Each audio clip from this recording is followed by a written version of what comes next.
Good afternoon, everybody, and welcome to Wild Earth this afternoon. And welcome with a giraffe who's a little bit wary of us. Been walking around a little bit, but we're quite a distance from it, but still a little bit wary of us though. My name's Tara, and joining me on camera, and welcome back from leave, is Sebastian. Thank you. And back in final control is Herman and Craig. So I would like to try and have a little bit of a closer look at this giraffe, but you can see the horns, or the ossicones, are slightly pointed back, and I wonder if it's had some damage to it. I can't quite see at this stage if it's male or female. They do look quite round and quite short, which tends to suggest it's a male, and just judging by the injury, maybe it was a male during a fight. Let's have a closer look, but we'll still maybe keep to more of a distance than usual.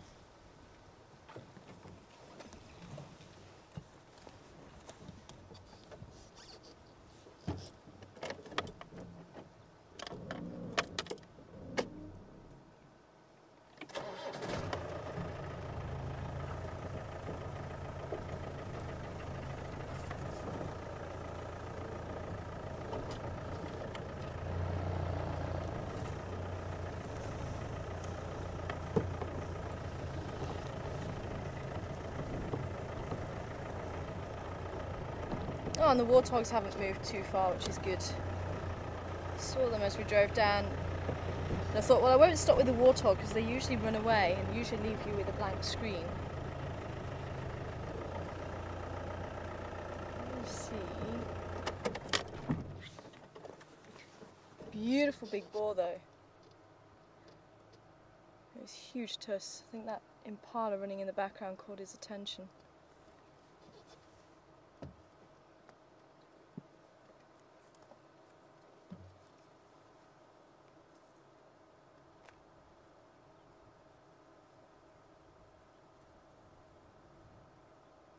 And a younger male with him too, just to his right.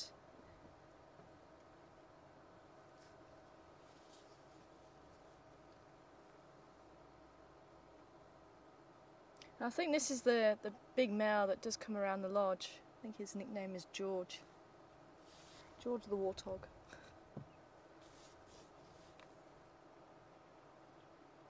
Yep, and the giraffe is a male. You can see it now. He's walking, he's actually going to come in behind the warthog now.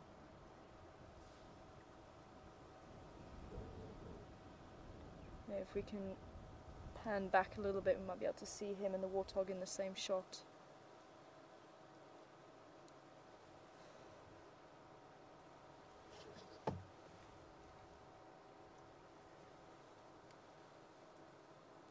Ah, there we go.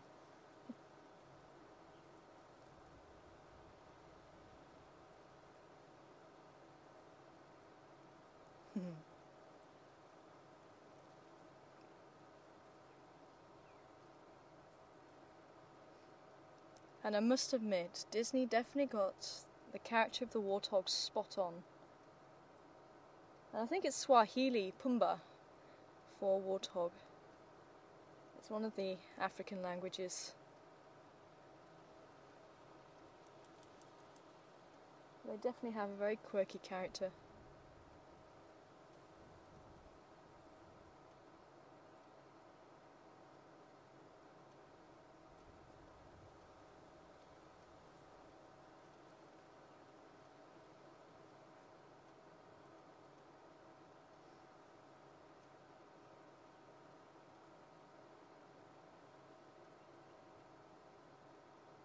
And you can see those warts on the side of the face, and that is actually where they get the name warthog from. Some people may refer to it as a water hog, which is wrong. It is the warthog.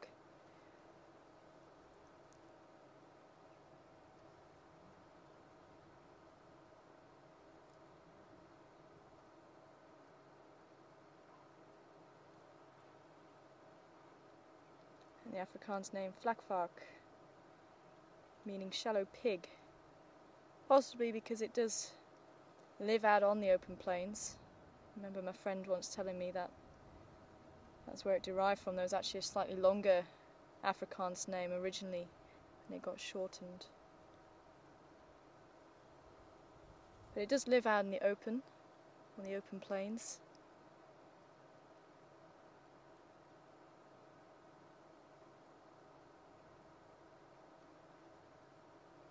It's nice to see it's having quite a calming influence on this other warthog. And let's say the other flakvark.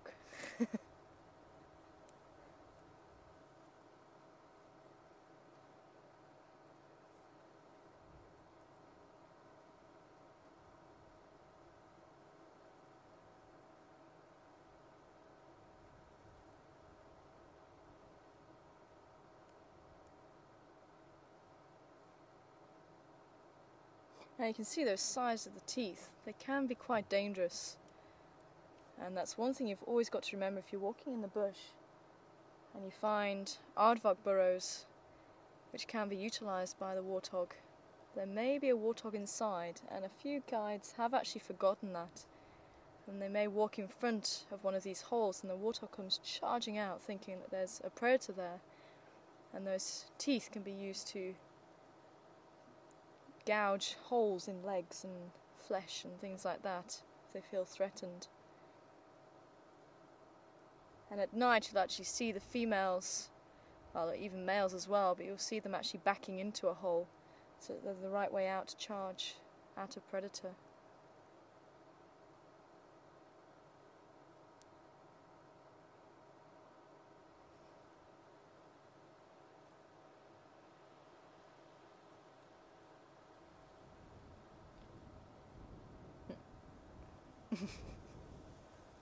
Is that what you think of us, mister? And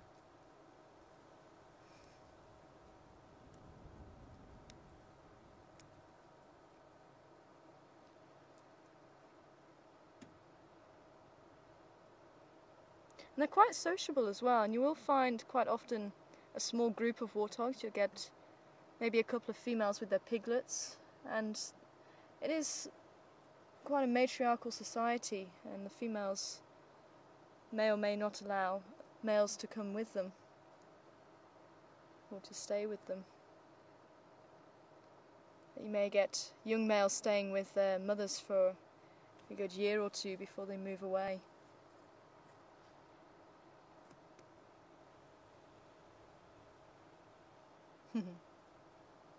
I've lost sight of where this giraffe has gone now.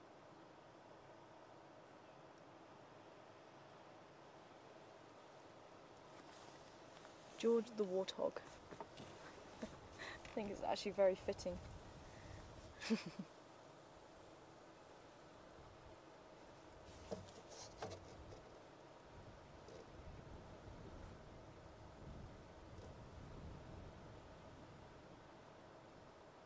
Okay, well since our giraffe is gone, let's continue down. So I'd like to check around Treehouse Dam and then come back in a little while, not too long.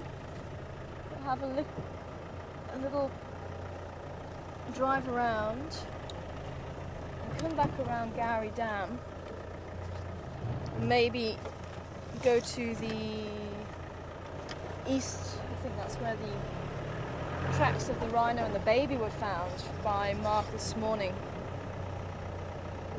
Apparently there's a new calf. I'm not too sure how old, but the tracks are very small. So it'd be wonderful to try and catch up with a mother and a calf if we can. And Karuta has been utilising the lodge for the last couple of days while there's been no people using the lodge. So that's why I'd like to come back in a little while, because there was some calling by the baboons this morning. Mark did have a look around, but she must have kept very well hidden. And also Shirley with her baby. Some people might not have seen it yet. You heard about Shirley having a baby? No. Yep, Shirley's got a baby. Little Genesis. I think it got born just as you went on leave, actually.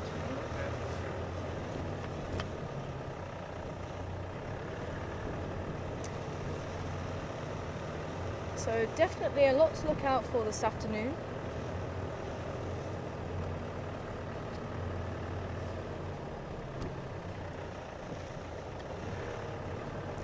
I do have some very sad news. Unfortunately, it sounds like the Styx male may have got caught by the Majingilans. And unfortunately, he's not in a good way. He was found down towards Chitwa, I think yesterday or this morning. And it's not looking good for him, but unfortunately, it does happen in lion society. And especially with him being on his own, I was hoping he may try and form a coalition with the Unkahuma males. Sometimes, if you only get one or two males, sometimes they will allow another male who's not related in the coalition. So I was hoping that would be the case, but it doesn't sound like it. But no one's really too sure. Like, it may have been the Majingilans, it may have been something else. But I'll see if I can get an update, or if anyone has heard any more. I haven't actually had a chance to talk to any of the guides today to find out how he is.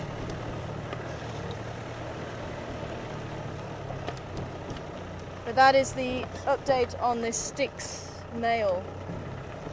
And we had the two females from the Styx Pride yesterday. And unfortunately, I did something that you should never do and assume. Because judging by what we were told on the radio, and the fact that we had two females with us, didn't really get a chance to see the young female too well.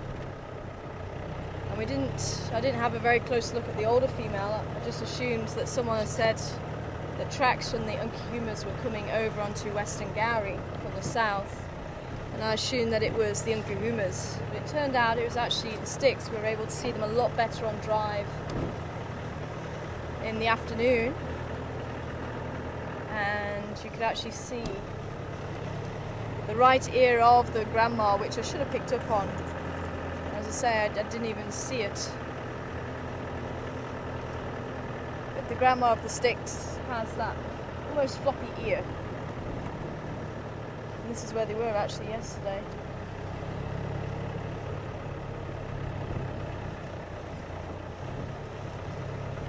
So it was the two females from the Styx. And the fact that the younger female, when she actually rolled over, you could see quite clearly she wasn't lactating. But I know someone was a bit concerned, because when I first thought it was the older female and one of the young mothers, someone was a bit concerned that she'd left the cubs. But I actually thought that she'd left, or they had left the cubs with the other mother, because remember there's two mothers in the Unkahumas. They must have come into estrus around the same time, and maybe one of the Kajimas mated with one of the females, and one of the Kajimas mated with the other female, which is what can happen in a coalition if there's more than one female that comes into season.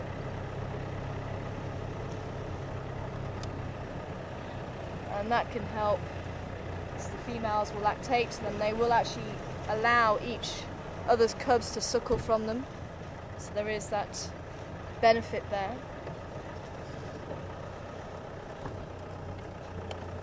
Some old buffalo dung.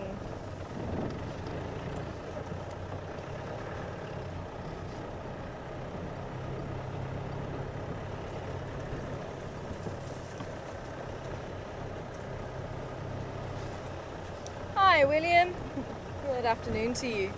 Welcome on board. Wanting to know about the warthogs, are they monogamous? They're not, as far as I know, William. You may get a male, and they're not really territorial. They might be territorial over the holes that they're using at the time. You don't really find them being territorial, holding onto a territory like antelope, some of the antelope do, and some of the other species. So a male may be with a few females, he may have a few females that he associates with in a different area.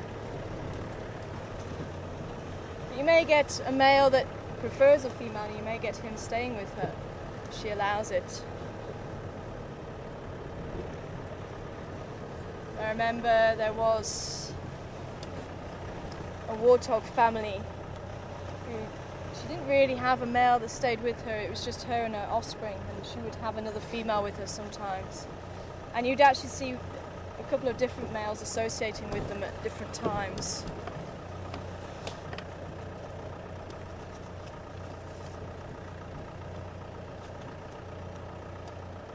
So we're at Treehouse Dam now.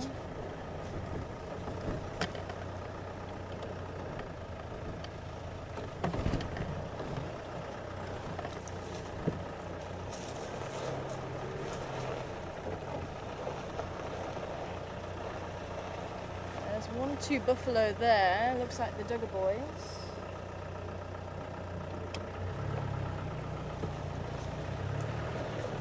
I'll have a quick hello to them.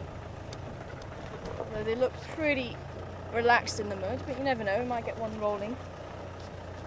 And I think it was just south of Treehouse Dam where the huge herd of buffalo were.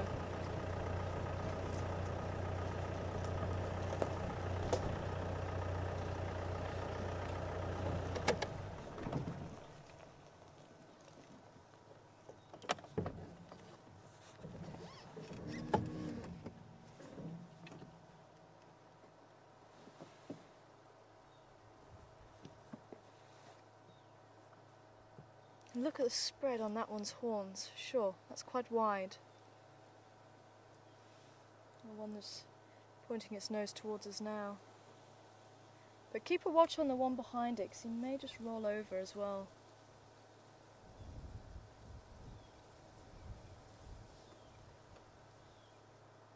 That is quite wide. That's maybe about 1 metre or so.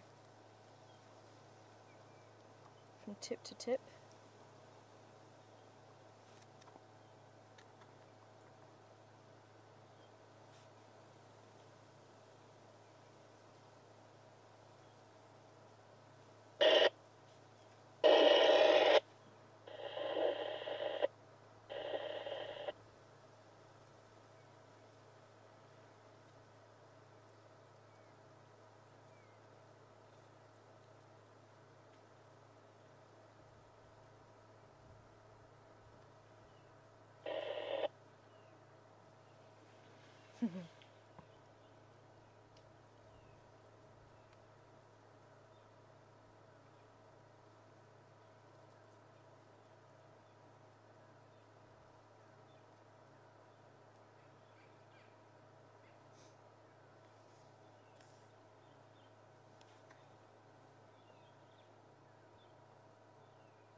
It's actually quite hot here this afternoon,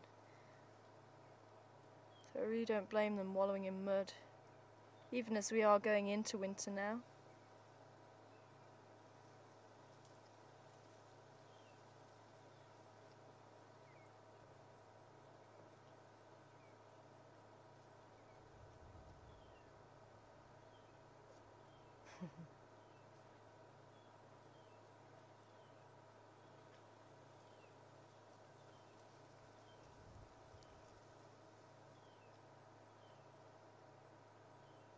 Now the bull actually on the right of your screen is quite an old bull, but the bull to the left, even though it's got quite a wide spread, you can see there's quite a big size difference in the body. And look at the huge muscles on the bull on the right, especially around the neck area. So obviously had quite a lot of fights, and even the boss. It's a little bit hidden by the bush at the moment.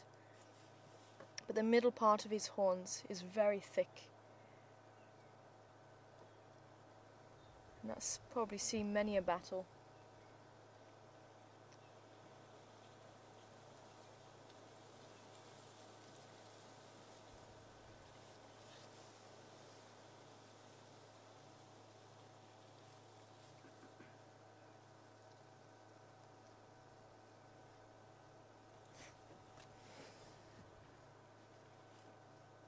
He's still a little bit unsure of us. I'd like to try and roll forward a little bit so we can see what he's doing.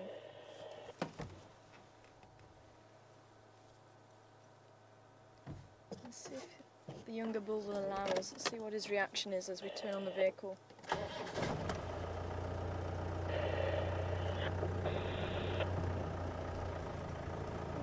Looking at us? Oh, he is now. Sorry, mister.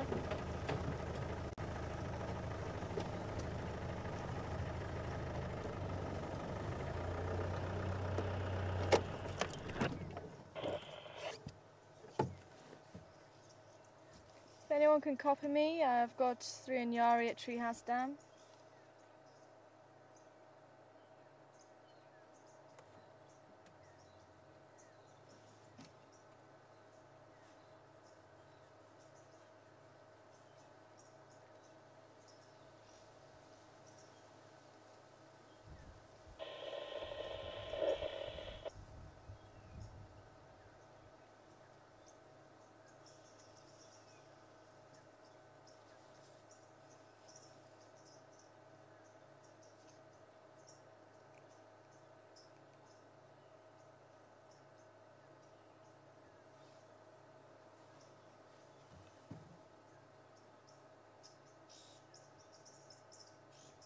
Huge family of oxpeckers on the back there.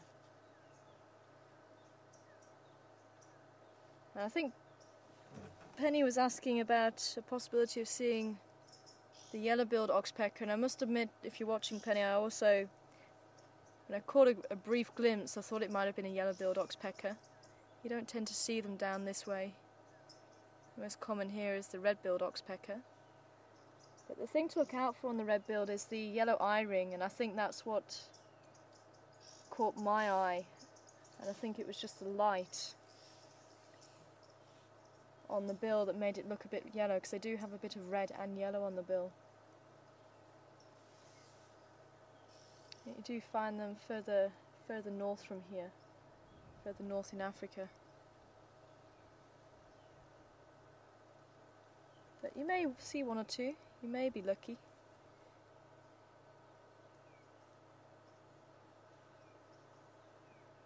And someone was also asking or making the comment that you don't often see the dung from the oxpeckers on the back of the animals. And I must admit, I've never seen it. I've not seen dung from the oxpeckers on the back of the animals. And it seems to be the case, as I was saying, that like a lot of the birds, they do lift the rear end when they defecate or defecate, and they seem to manage to miss the animals' backs, but occasionally they might misjudge it.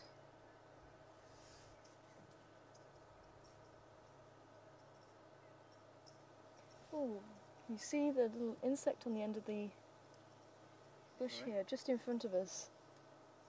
The insect just on the end of the bush there. Looks like one of the dragonflies.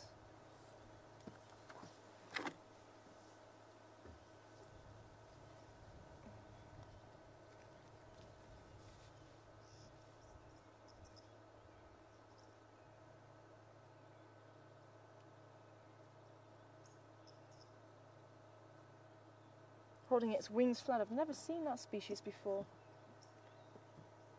And generally dragonflies will land with the wings spread out like it is now. Damsels will fold their wings along the back, and damsels tend to be a little bit more dainty than the dragonflies. They tend to be quite a robust flyer.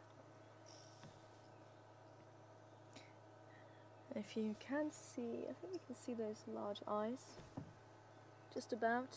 They tend to meet in the middle on the dragonflies.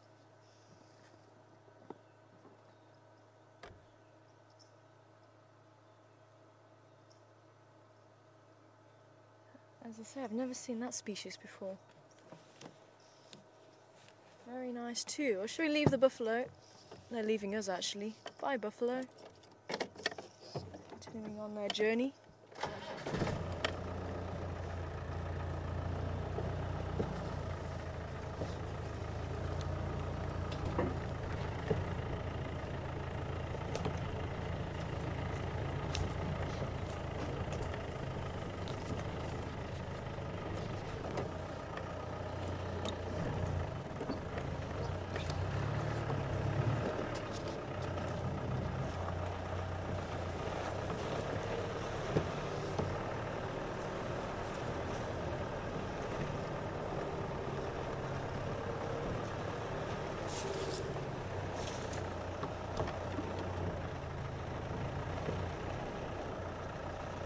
And we have the hippo again.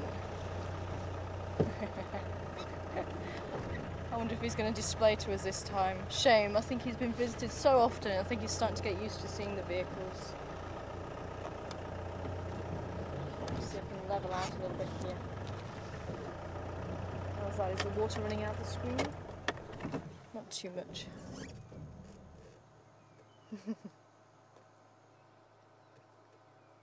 It's still looking at us though. Still got a lot of focus on us.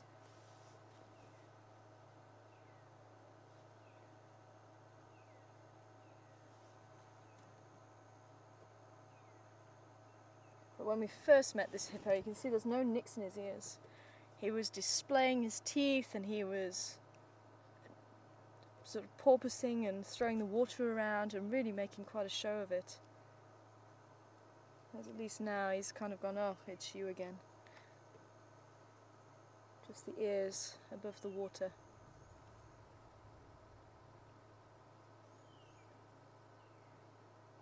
And if you watch him, if he goes right underwater, just watch how the ears actually swivel. And that creates an airlock, so it stops the water actually getting into the ears. I think he's just going to keep an ear on us.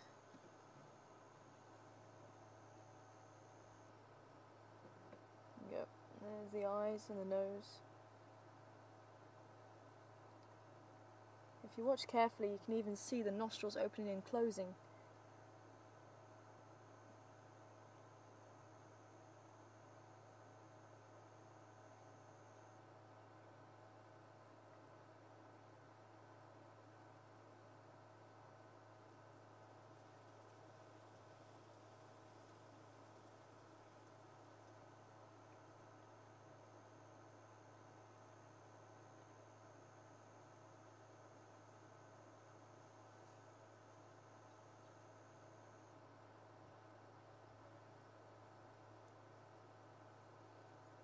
Not even a territorial call for us.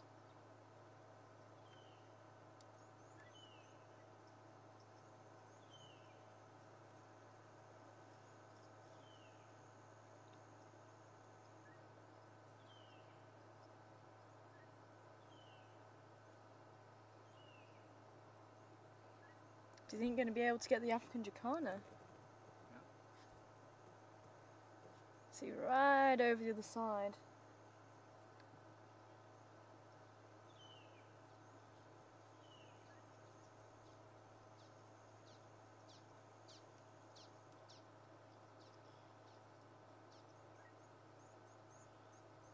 Now, if you look carefully, you might be able to see the length of those toes, which helps to balance it as it's walking over lily pads and other weeds like, I'll say other weeds, and these aren't weeds,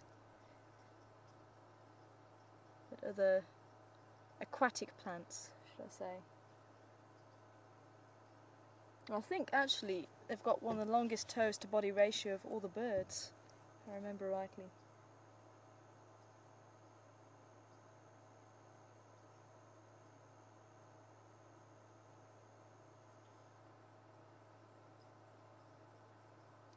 And this bird, the female, has it quite right.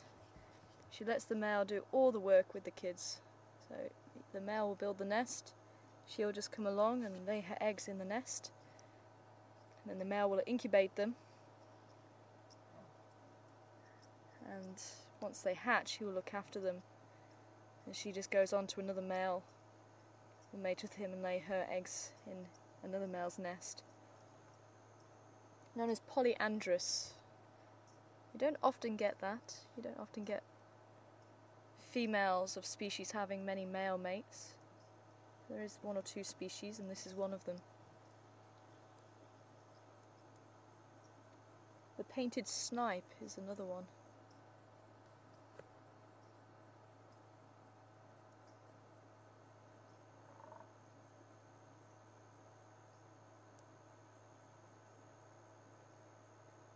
Just heard a toad calling. Did you? Yeah. I just heard a toad calling. Okay, well everyone seems to be quite peaceful.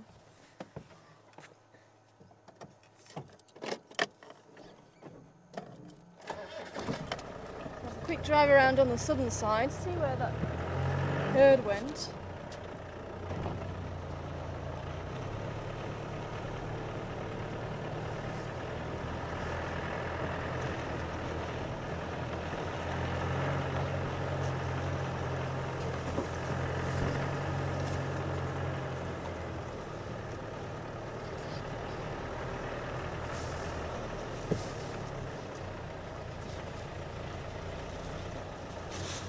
And I'm also looking out for any more baboon tracks. So they do like to use Weaver's Nest Road and Twin Dams, and I think they actually came from the west yesterday, so I don't know if they're gathering food that side. Keep a watch on the hippo, see if he displays as we cross over the dam wall. Preferring to just disappear.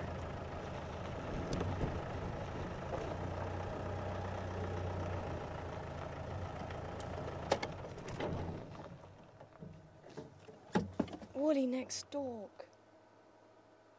Nice.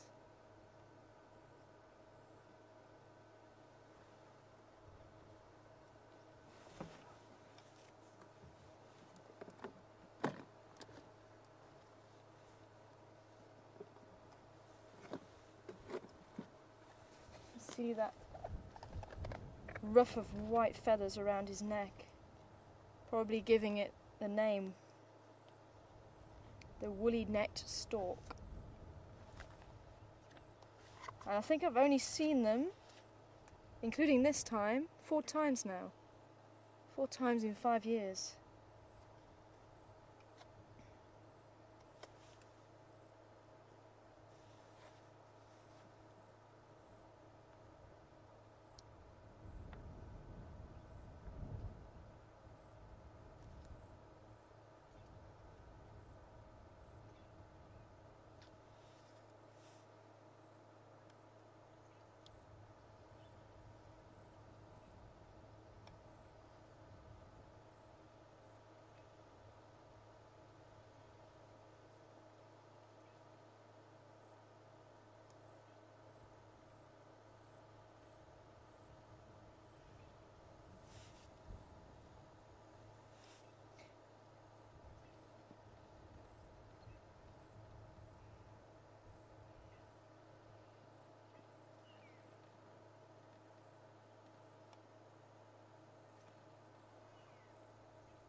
Now it is normal to see these storks on their own. I've only ever seen one woolly-necked stork at a time.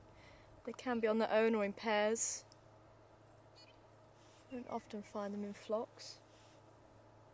Is he hiding behind the branch now? Yes, he is. Let me see if I can pull back a little bit. I didn't want to pull back too early and fly off.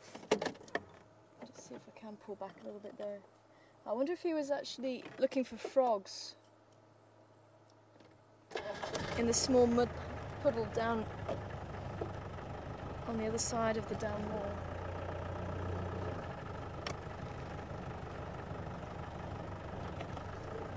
If we go too far back, we're going to be hidden by the bush.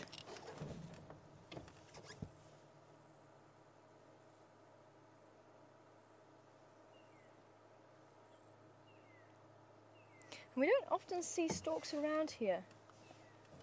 We have occasionally seen the saddle-billed stork.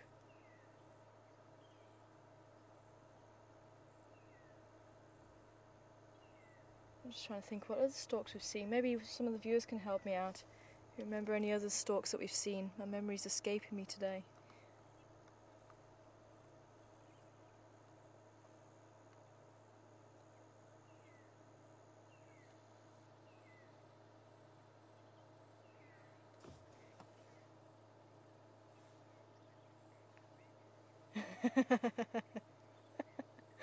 Hi Cheryl. Asking if it's the daytime, nighttime bird from the Animal Crackers videos from the BBC. And if you haven't seen them, they're really quite funny. You've got to watch them. and there is one clip of a bird that goes, he's got his wings and his head's underneath his wings, and he says night time, and then he brings his head up and goes daytime. It's very, very funny, but I suppose you have to watch it to really get it. But no, Cheryl, this isn't the bird in that clip. The bird is actually a black heron, and we do get them here in South Africa.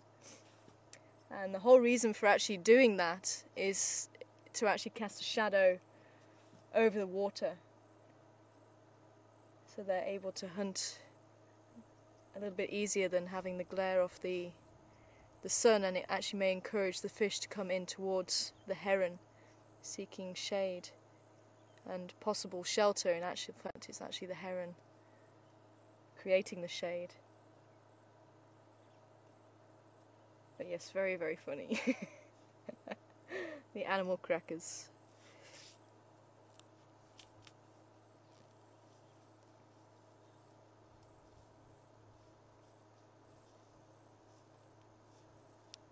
Don't think we've ever seen the white storks here.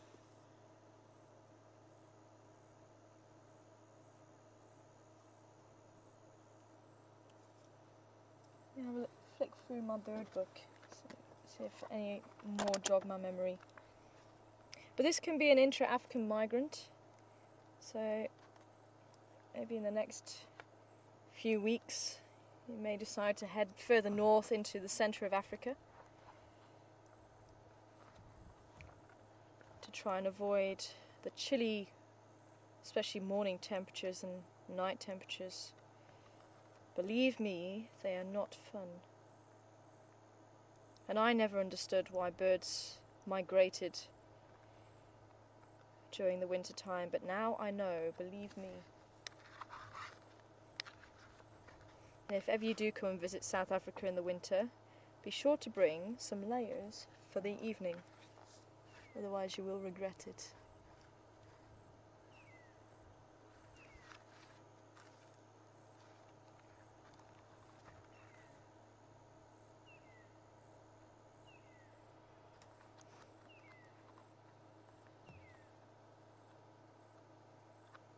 It looks like some more of the buffalo are coming down. Maybe the herd stuck around.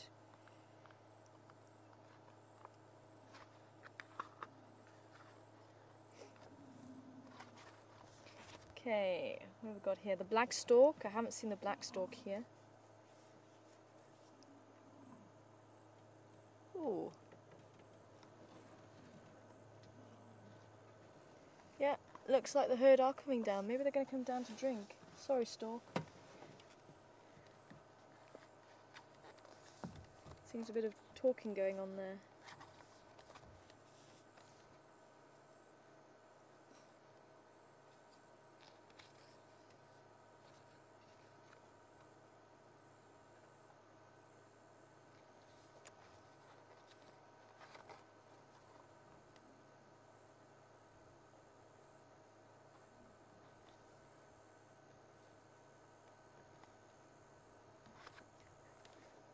Although that's not the call they tend to make if they are coming down to water. Maybe it's just a few more Duggar boys coming out from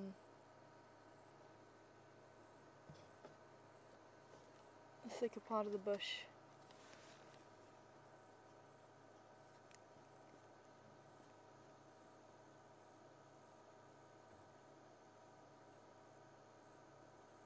Yeah, they do seem to be quite large. Let's go around onto the southern side and just see if that is the herd crossing the road to come down here. We can always come back. They don't seem to be in a hurry to come down to drink. There's a youngster there coming down, but I wonder if the herd is around the corner.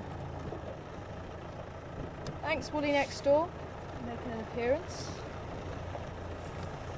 Yellow stork might be another one that we get, but I don't think I've ever seen it here.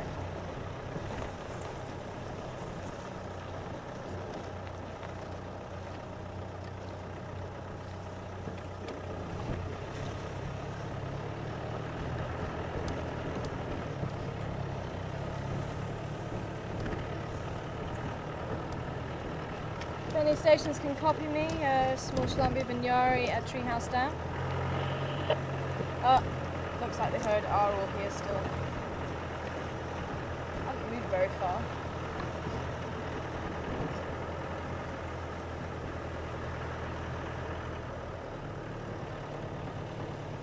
Although that tends to be the way of things when it is hot. You have more activity during the cooler parts of the day, during the first thing in the morning, last thing in the afternoon, especially in summertime, during the night time. So if we can maybe squeeze in here.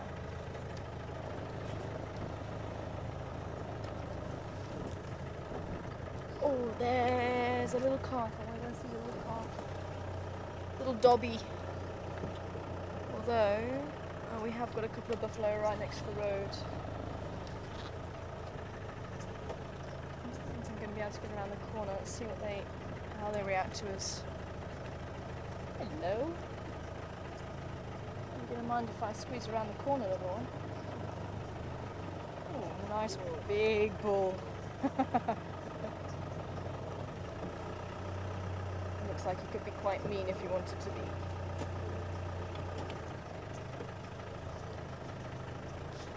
You can see just around the corner here.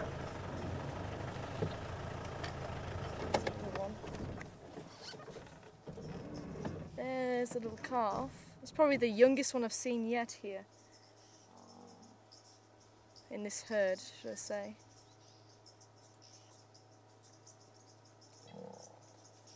There we go, he's trying to mate here on the left as well. Rubbing his back on the female. That is a big, big male.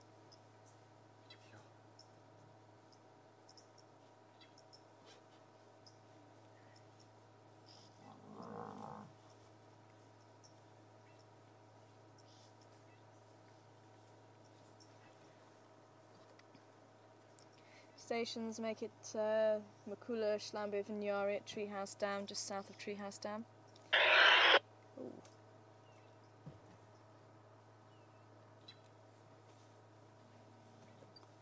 And there's a few more bulls just to our right there, I think.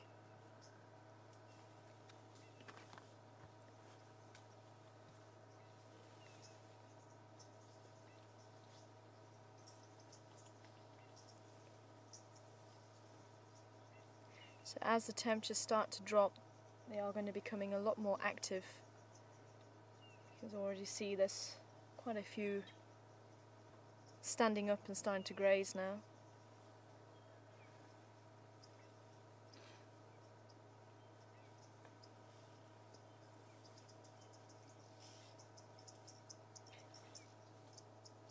And the oxpeckers having a field day. Might be able to hear them flying overhead.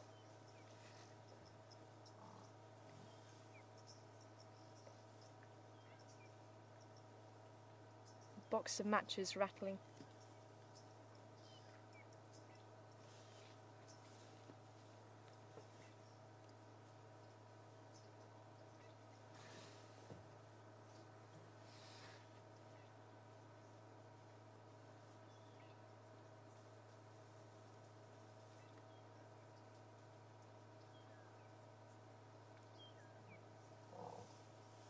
Okay, I think we do need to move forward because this bull is getting quite insistent.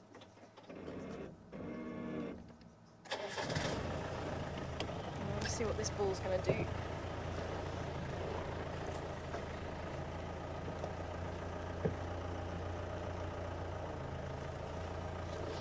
I might have to back up into here so I can see over the top there. Is that going to work? Kind of. You watch my back.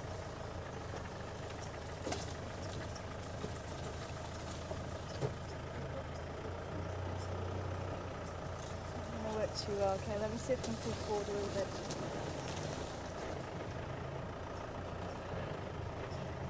So now starting to move off the road a little bit more.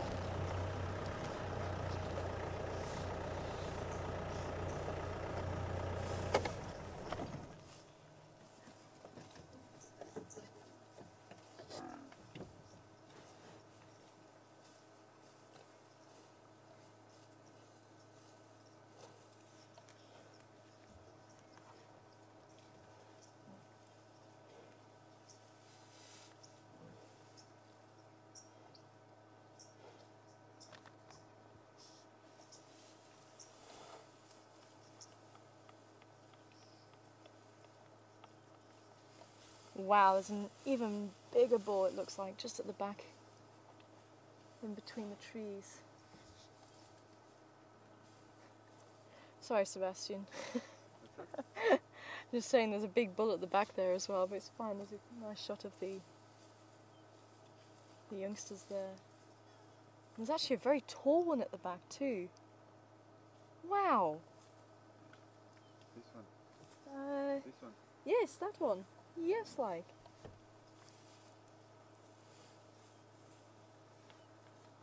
I want to film this one.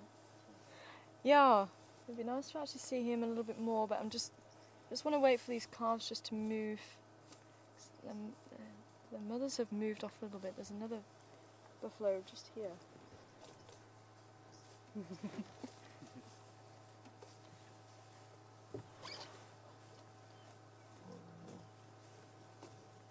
A lot of grumbling going on with that other male as well.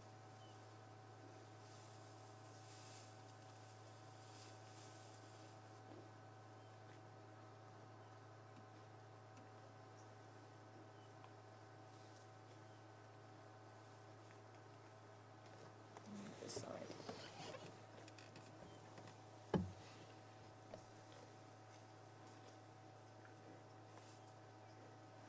I've got a buffalo just scratching himself just at the back there too.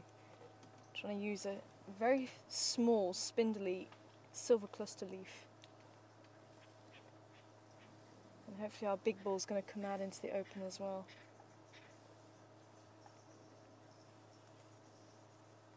Wow, there's just something going on everywhere we look with this herd now. It's wonderful to see.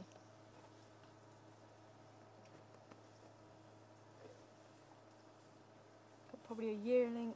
Oh, it's just in the picture you can see.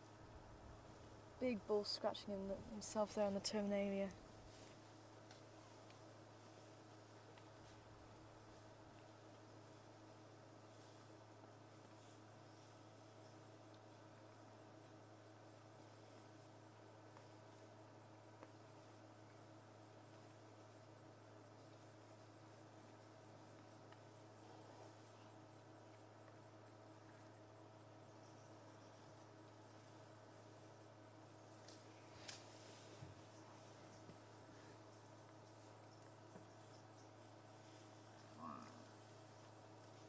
Hello, little one.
I think this will be the same herd as the female who I think must have run into a stick while being chased by possibly a lion or something. And I think the stick has gone underneath her horn, but it also looked like the horn may have broken slightly. So it'd be nice to see how she's doing. Almost looked like there was a bit of a swelling there as well with it. But unfortunately, I mean, we actually saw one or two other injuries in this herd with horns snapping off. And the sad thing is, it does happen in nature. And those animals that may become weakened by these injuries may fall prey to the predators But that allows the stronger animals to go on and not be challenged. But it's never nice to see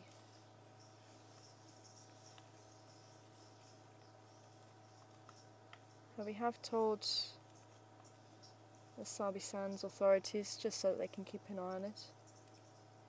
And they might be able to have a closer look and just assess it. As I say, from where we were, it looked like a natural injury. But obviously, if they're able to have a look at it and they deem that it is not a natural injury, if it's something to do with humans, whatever that could be, that's when they do intervene. But otherwise, if it's natural, then they leave nature to take its course.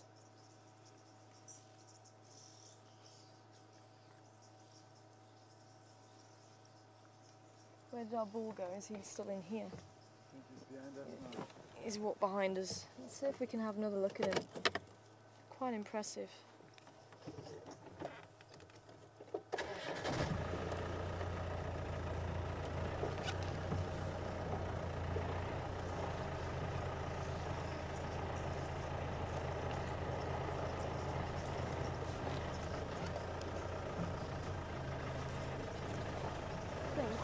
Squeeze in behind here again, which is what my original plan was.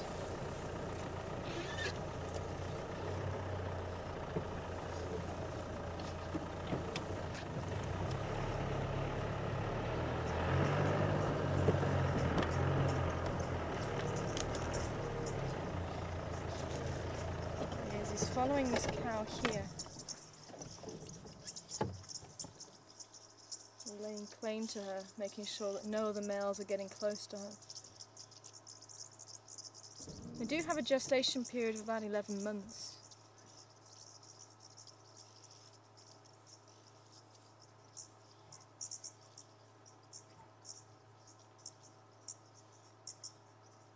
But they may only have a birthing interval, maybe around 2.5 years.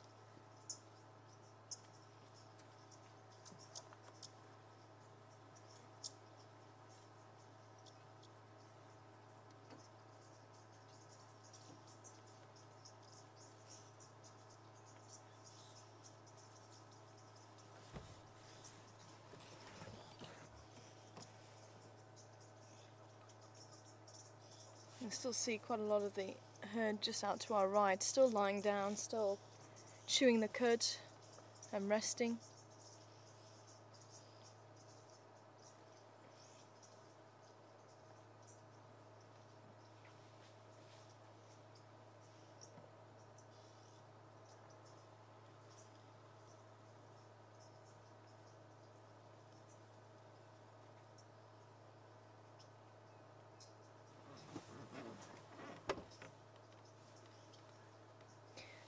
I'm just going to pull forward into this gap here so we can have a look at them a little bit better.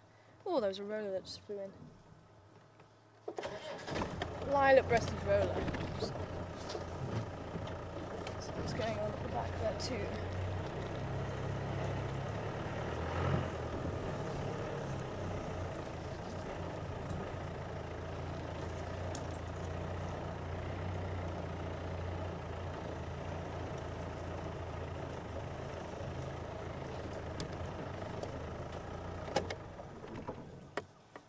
Alright, you don't need to get up.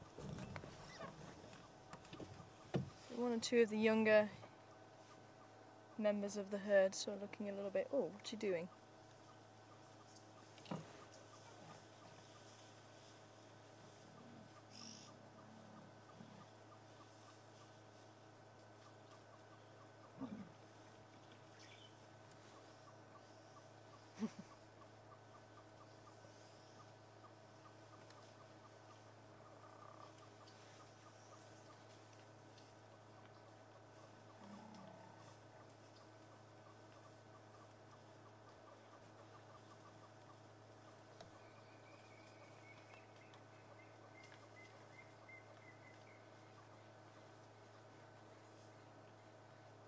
It's quite menacing, this one, hey? We don't like to bump into him on foot. No.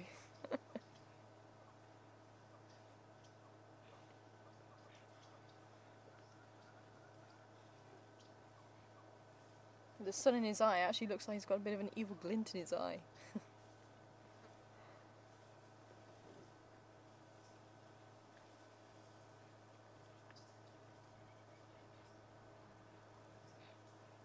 You can see where he's actually been thrashing the bushes with his horns. You can see all that damage to the horns over the years. You may see them doing that, especially this time of year.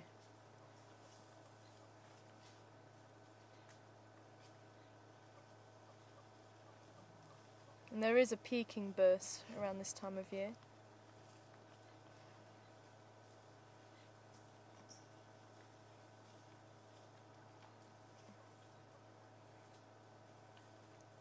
And that coincides with the good rains, so there's going to be a lot of nutritious food around for the cow as well as the calf.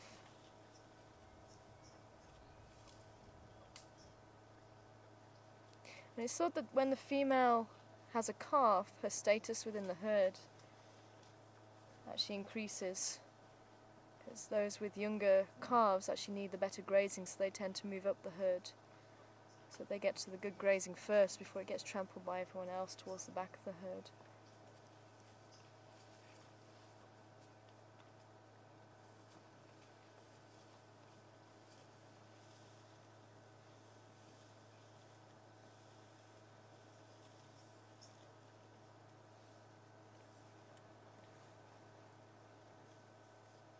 It does make you wonder how many calves are his though. Oh, there's one suckling just to the right if we keep going.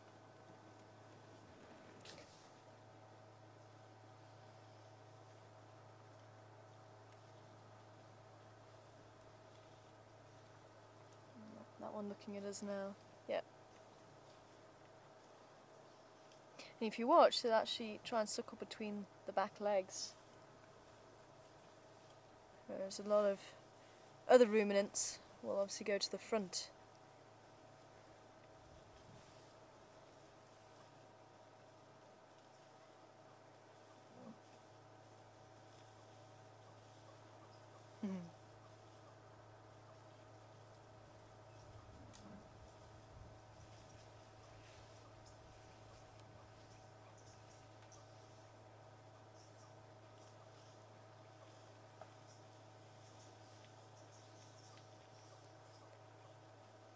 I think one of the little cars was nicknamed Dobby. Oh, there's someone. There is actually a bull that's managed to mate. But he is down. I just couldn't move fast enough. We would have had to move right back.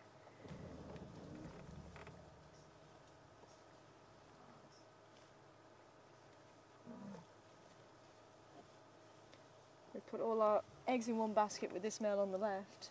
And this one snuck in over there at the back there.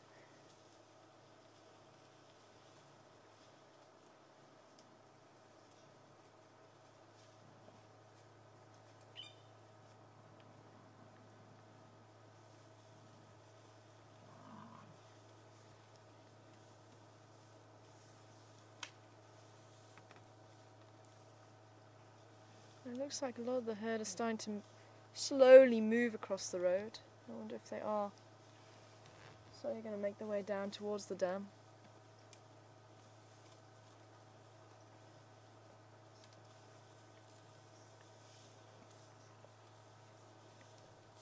Yeah, just in left, there you go. There's one still saying, no, I still want some sleep, thank you.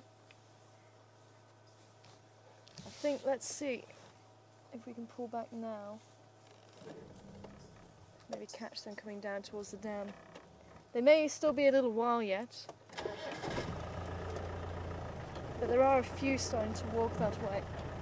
So let's see if we're lucky.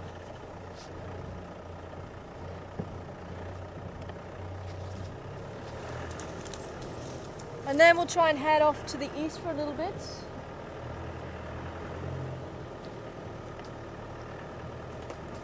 Maybe via Twin Dams.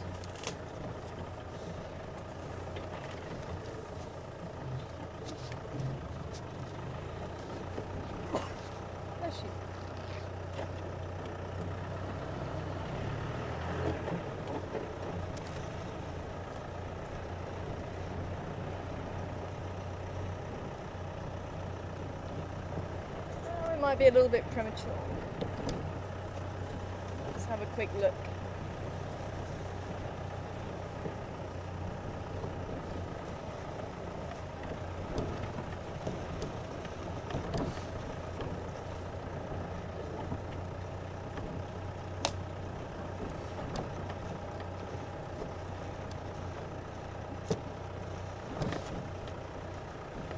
I must admit, I think out of all the big five, if you speak to most guides, it's actually the buffalo that they don't want to meet on foot if they're ever walking in the bush. And even though I said it looked like he had an evil glint in his eye, I actually don't believe any animal has even the potential to be evil. Looks like they are going to be a little while before they come down to drink. Well, let's leave them to it. So if we can head off to the east.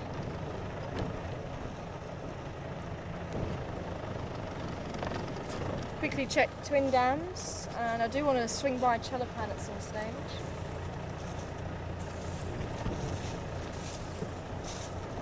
And even when you hear of animals charging people or doing something out of the ordinary, I still always think, well, what's the bigger story? What happened in its past to change its behaviour? Because quite often an animal won't react unless something has either happened in its past or maybe a situation's been misread. And especially even with the buffalo and with the single bulls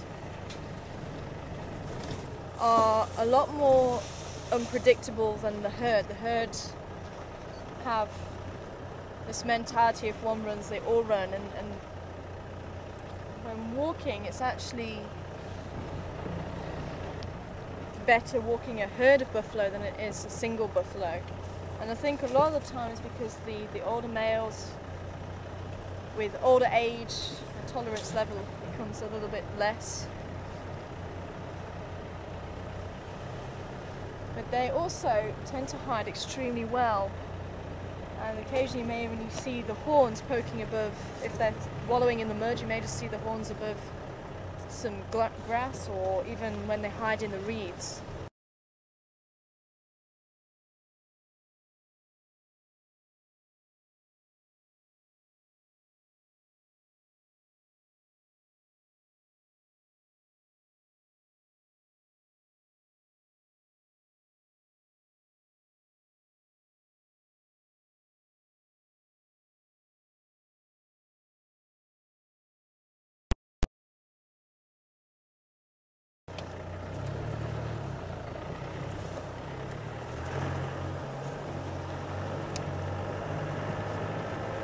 Station Llanfair Fy Open Lock, south of Treehouse Dam.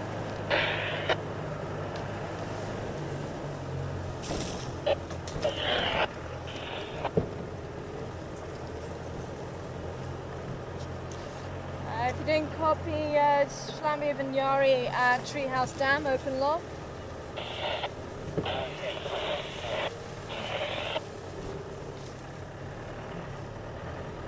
I think I'm just making out it's you, Andrew. I'm just getting a lot of breakups at the moment.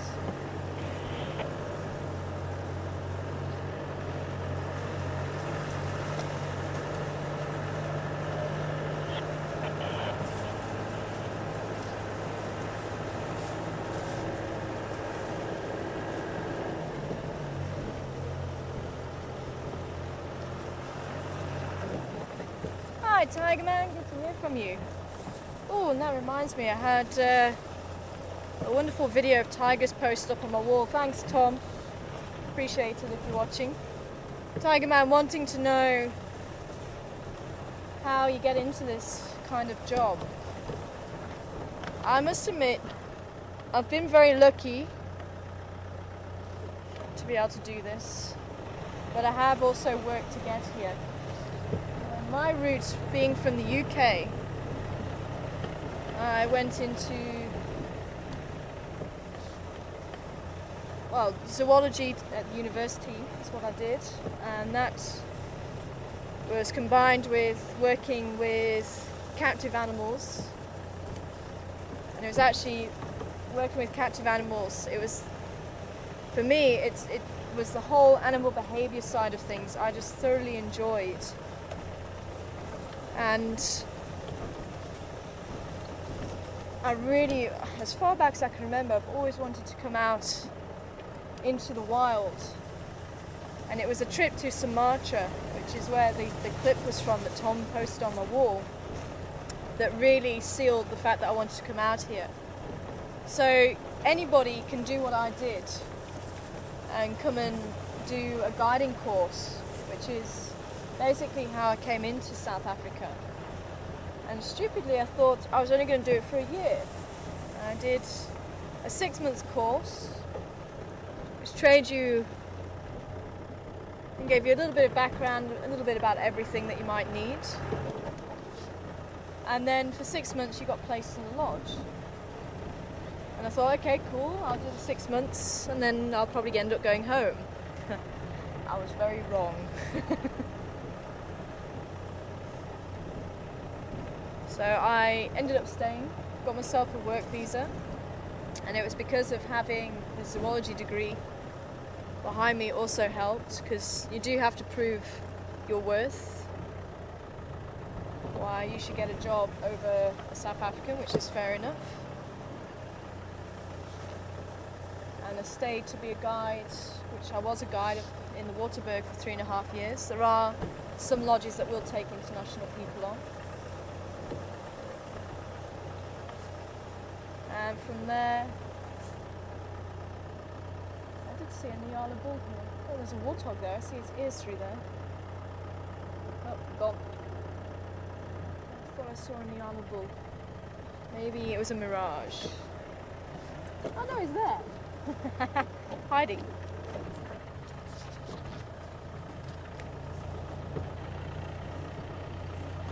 I'll come out the other side now. Oops. Low-lying branch. There's another one.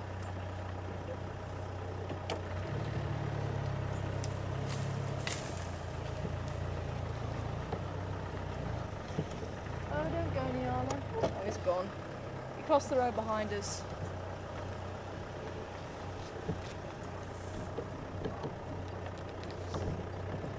I keep forgetting I've got an aerial. I won't mind, but I've been doing this job for over a year now. You would have thought it'd be one thing that I remember. No.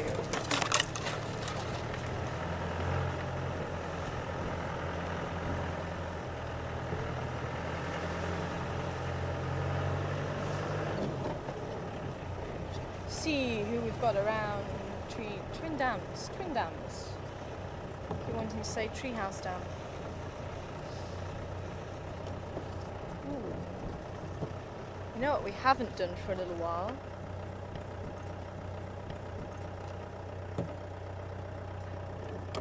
Just before we get there.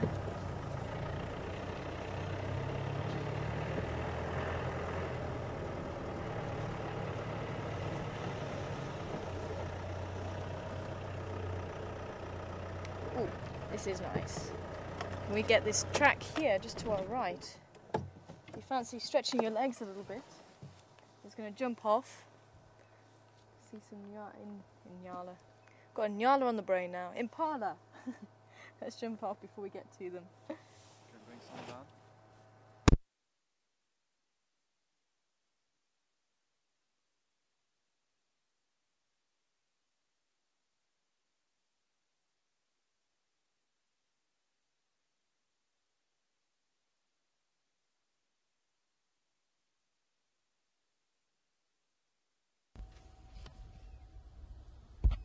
Sunset.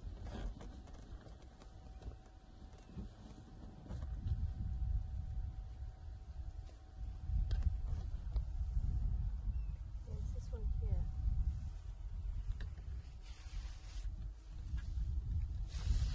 I want to have a look at. So if I put my hand there, now if anybody would like to play along, all you need to do is send what you think this track, or which animal you think it belongs to.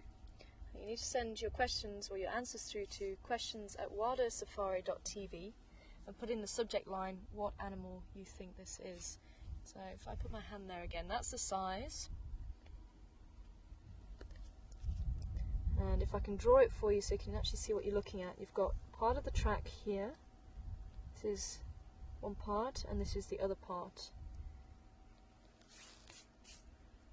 So quite a nice round track. I'll see if I can find another one. But you might be able to see there's quite a few of them around here, so that might actually help to steer you in the right direction. And these are things that we look at. We see if it's one animal or whether it's a group animal. We also maybe see if it's how many toes it's got, if it's got claws, if it's got pads, anything like that.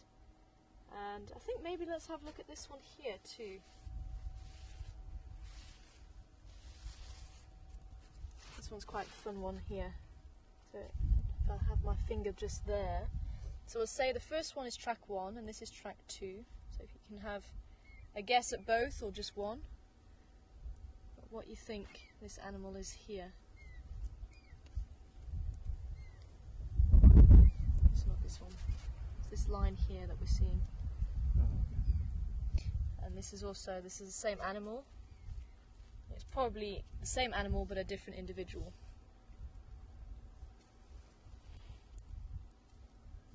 So this is the second one. So as we drive down to the dam, we'll see if we've got any answers. So if we jump aboard, I'm hoping that there may be a rhino wallowing down there. That's my hope. So let's see if we hit it lucky. Carla's looking at us. What are those strange animals doing?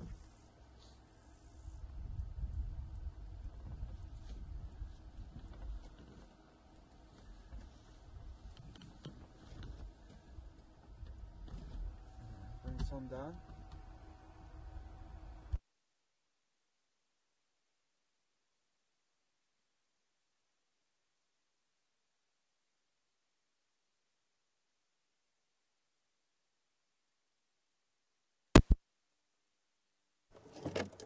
Okay, you're looking about 8 centimetres in length, 7 or 8 centimetres in length, something like that, for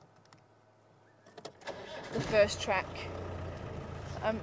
Probably about 2 millimetres wide for the second track. Big difference there.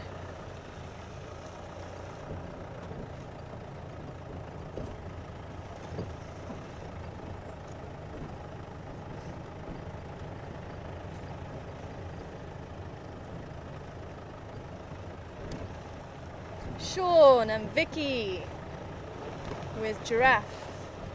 Close. I'm glad to see you've got the cloven hoof there. Very close. But giraffe are much longer. Much longer. For a giraffe track, probably looking about 10, 12 centimetres, maybe even more actually for a big male. Maybe 14, 15 centimetres. Jerry also coming back with giraffe.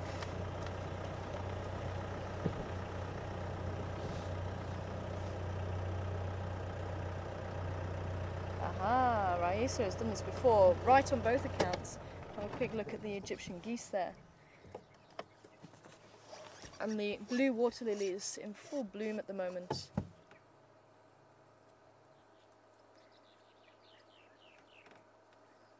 We have been able to confirm they are the blue water lilies, they just don't have much blue on them.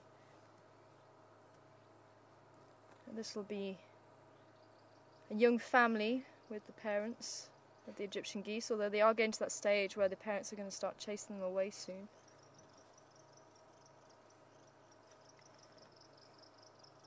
Quite a widespread goose as well. I think I did have guests from Denmark once who said that they do also get the Egyptian goose that side.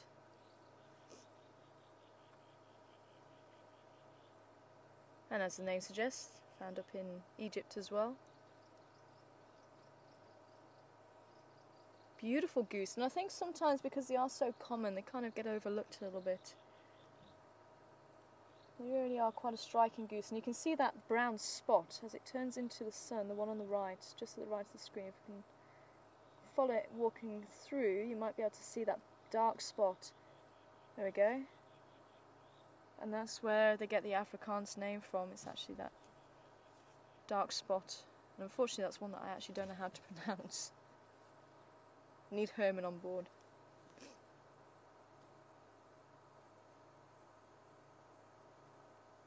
Now, one of the generalised differences between geese and ducks is geese tend to be more vegetarian and ducks tend to be more omnivores. And sometimes you may even see the geese sort of paddling in the water. It's quite funny. So lifting one foot and then the other foot. I think they're actually trying to disturb parts of the plant from the water. Maybe even the roots or something. I saw it once. I was thinking, what on earth is it doing?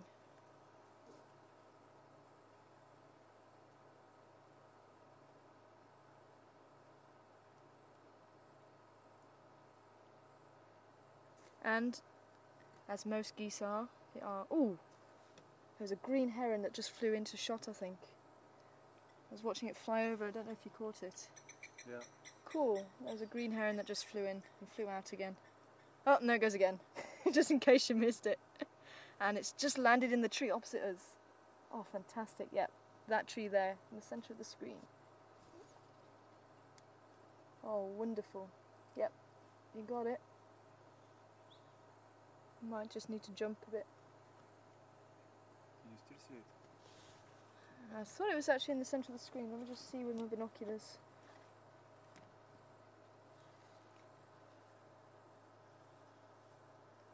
Yeah, it is there. You just need to... You need to just jump. He is... Yeah. He is about centre.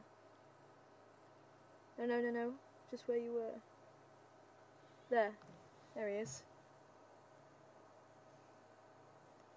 Yeah, got him.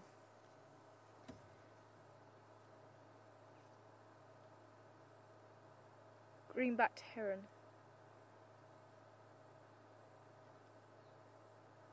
Now you don't see them very often.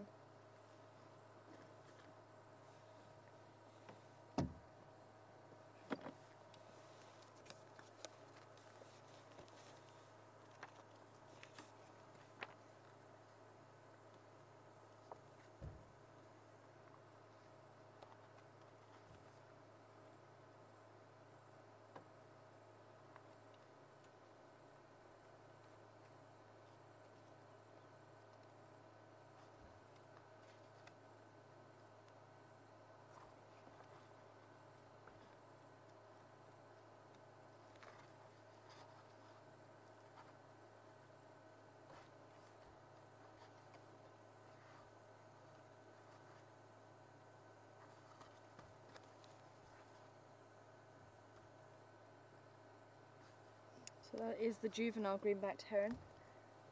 I'll see if I can actually show you a picture afterwards, just in case you can't see it too well, but it's just to the right of the screen. Maybe I'll see the movement there.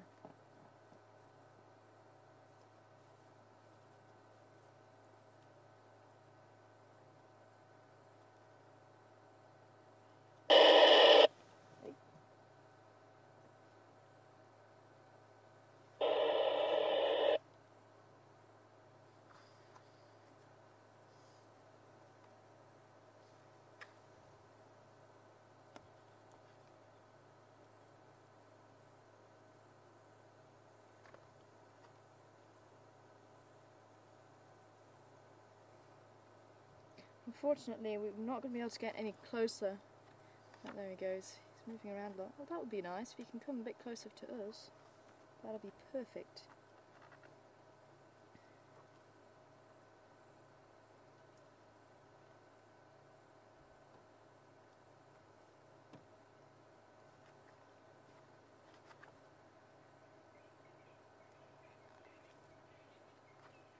And this is why you don't see them. It's not because they're not common, it's because they're just so well camouflaged. You might just be able to work out the beak. Again, just in the centre of the screen. Another ambush.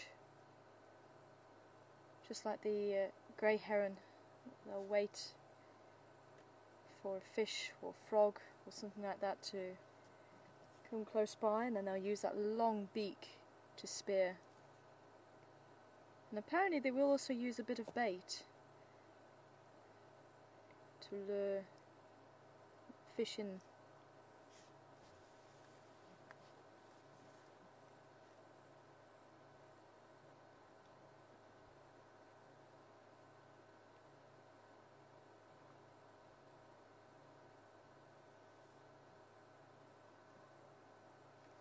Very nice too. I'll have to keep a lookout for that. But maybe I can just quickly show you a picture of what we were looking at, just in case you weren't able to see it too well. It's this little guy here. And this was the juvenile, the spotted part of the feathers. This is what we could see in the streaking, and this is the adult. And they do have a green tint to the back, which is where they get the name from. A very nice view. And maybe I can show you the black heron that we were just talking about a little bit before. There we go, there's the black heron. Doing, or shading the water with its wings. And they'll walk around like that with the shade over the water itself. And that's what it looks like to the left. There we go. So that's what it looks like.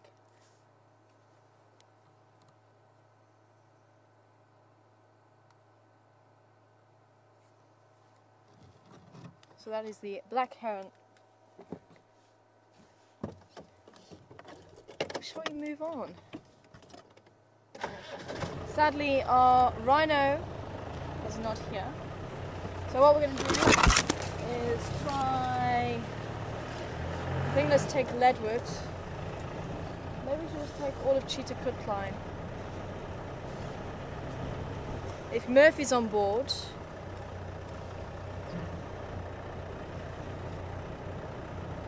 then it will be whichever road we don't go on, that's the road they'll be on. So let's hope Murphy isn't on board.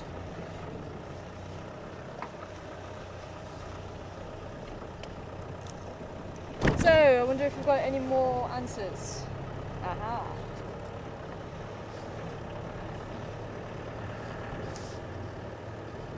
Ed. Quite a big impala. Quite a big impala. Be quite an interesting size impala to see. So close head, but again, at least you've got the cloven hoofed. Nice try. Zach also. And Robert with warthog. Again, quite a large warthog. So you're looking for an animal with feet that size.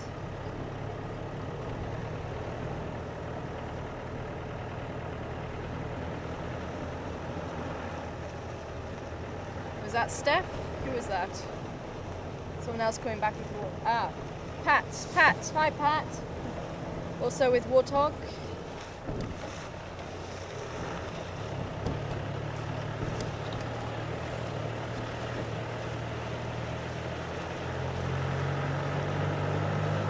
Guido and Enid with kudu.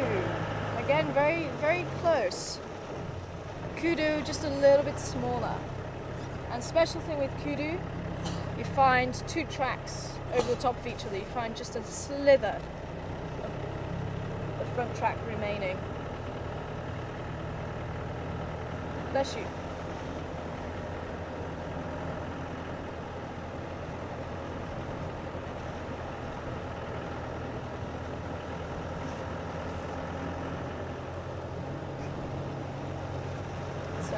So far, Raisa with the right answer. I'll just wait to see if there's any more guesses coming through before I reveal the answer. So everyone's going for track number 1. not many guesses for track number 2. And it's one of those, if you see it once, you'll remember it. You'll get it right after that.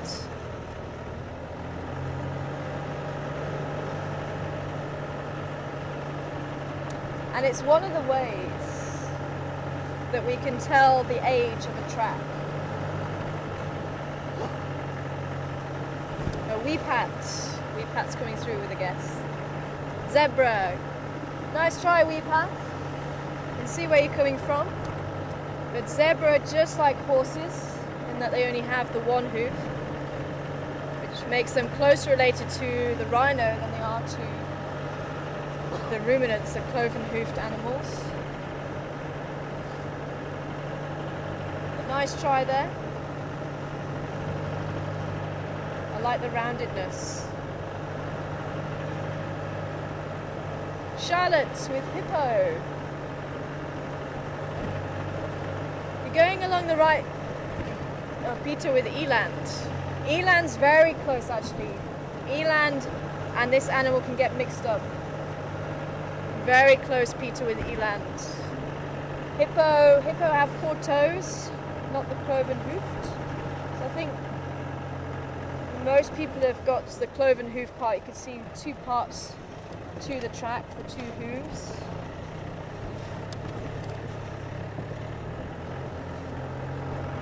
Pat coming through with wildebeest. And Linda coming through with the right answer. Well done. And Alice too. Well done, Alice.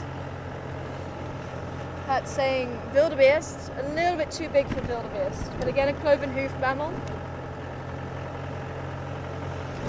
Say with the zebra, it was quite a rounded track, so I could see where you're coming through with the zebra.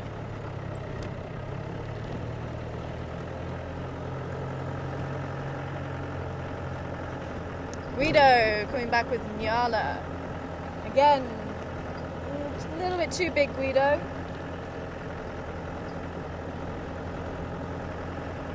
Keep going. You get a 3rd chance.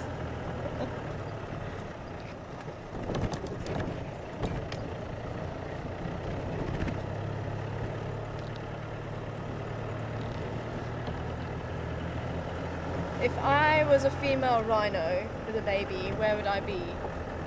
Quite thick bush, quite possibly.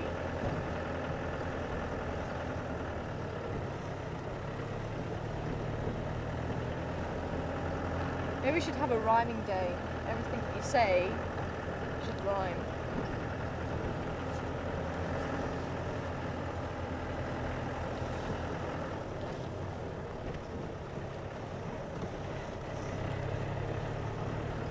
Check.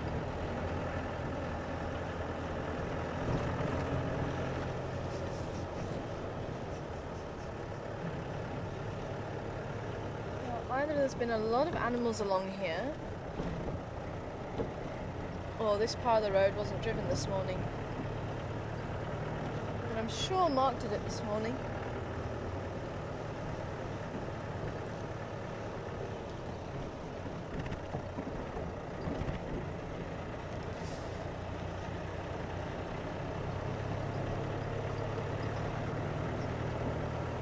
So, just a couple more minutes for any more guesses to come through.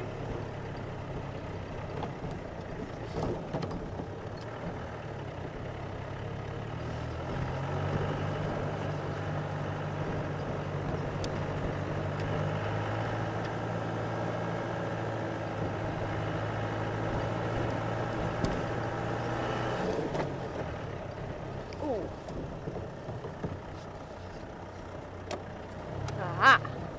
Okay. Now I'm getting somewhere. Oh. That's not somewhere I wanted to go.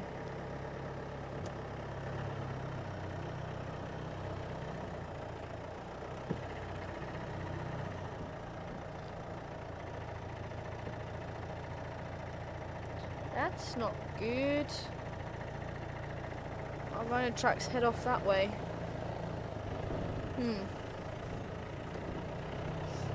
maybe they'll come back onto the road a little bit later on.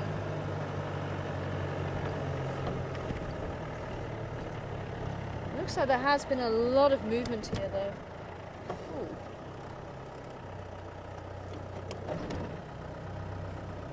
And then lots of fresh car activity. Looks like something funny happened here with the rhino.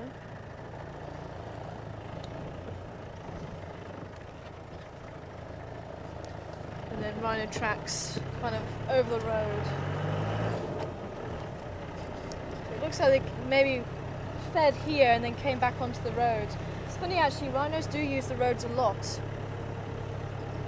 Nice easy way of getting from A to B. So you'd often find them walking off, grazing, and then coming back, and then going off again. I think this time they went off.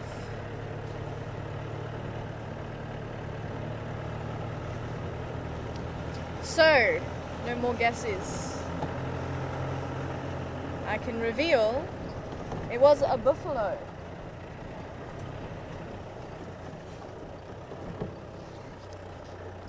I hear branches breaking. I see very, very, very fresh elephant tracks. Come hither. We can't go over there.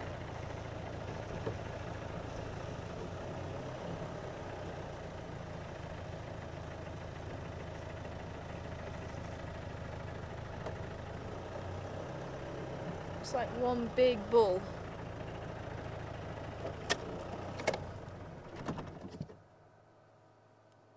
I think he's just over there. And if his tracks are this side, I doubt he's going to come back this way. Sadly.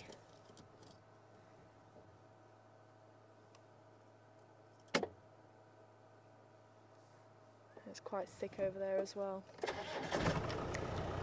Never mind.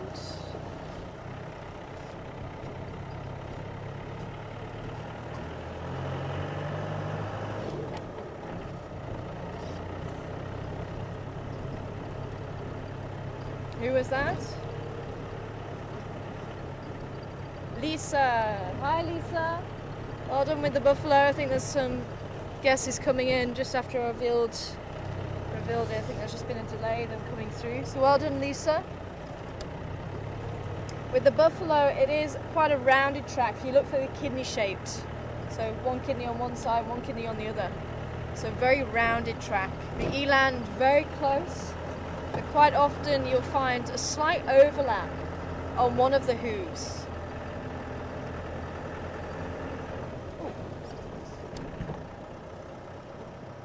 Looking up ahead and not seeing what's on the road. What happened there?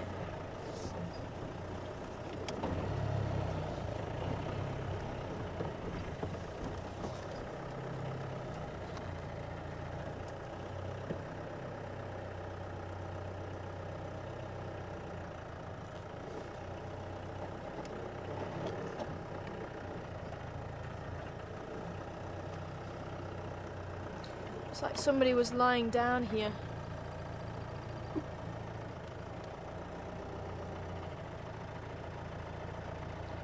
I've driven over half the track, so it's difficult for me to say.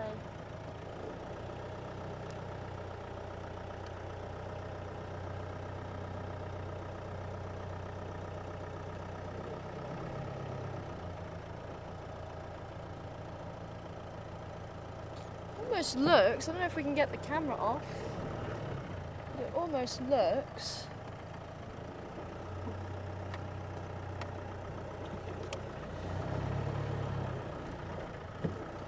it could be the baby rhino, but it kind of reminded me a little bit of quite a large reptile. Maybe basking.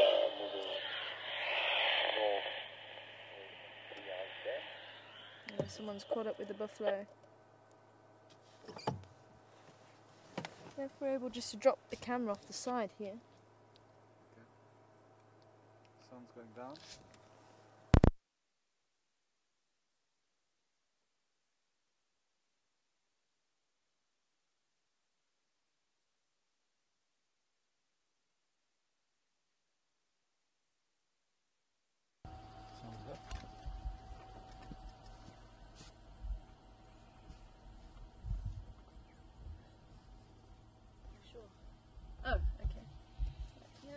be able to see here. Can you see the lines, the very thin lines? Can you see that or not really? Okay, let me come down. Yeah, okay.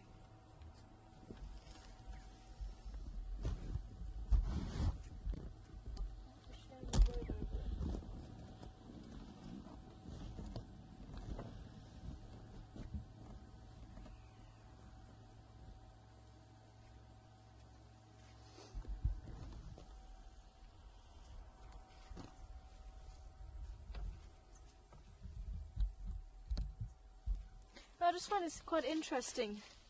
And unfortunately I drove over half of it, which is quite annoying, but I don't know if you can actually see when there's no sun this side, unfortunately. But there's very, very faint lines across here like this. And what made me wonder if it was quite a large reptile, either quite a big monitor, but my first thought was a crocodile may have been crossing here, but I'm not seeing much in the way of the feet, but certainly this sort of flattened out area is quite characteristic of that, and all these marks here, almost like tail marks.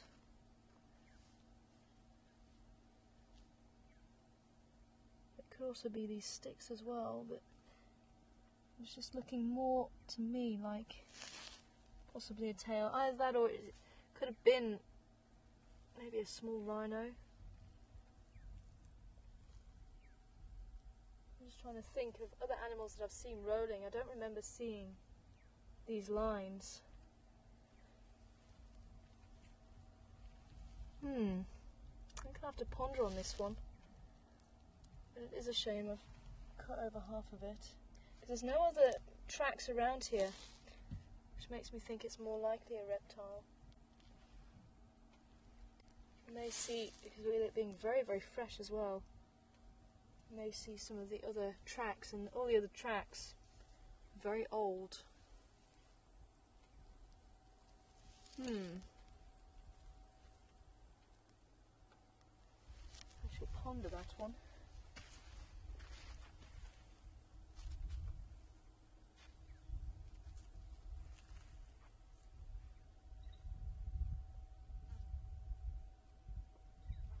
Maybe even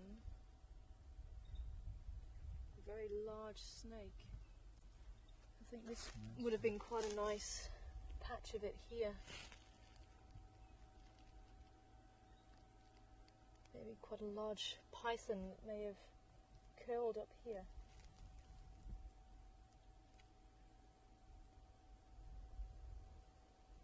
So it's just that flattened part. Oh, you've got a nice ant's nest there as well, eh? And this is one of the differences actually between the ants and the termites. You can see the ants, just the hole in the ground, and many of the ant species will just have a hole in the ground. You won't generally have a mound. If they do, it may be sort of this sort of height off the ground. But the termites are the ones that build those big mounds, those big structures. Let's see what they're busy with. They're actually excavating by the looks of it. You can see them taking out little bits of sand. There we go, there's another one there.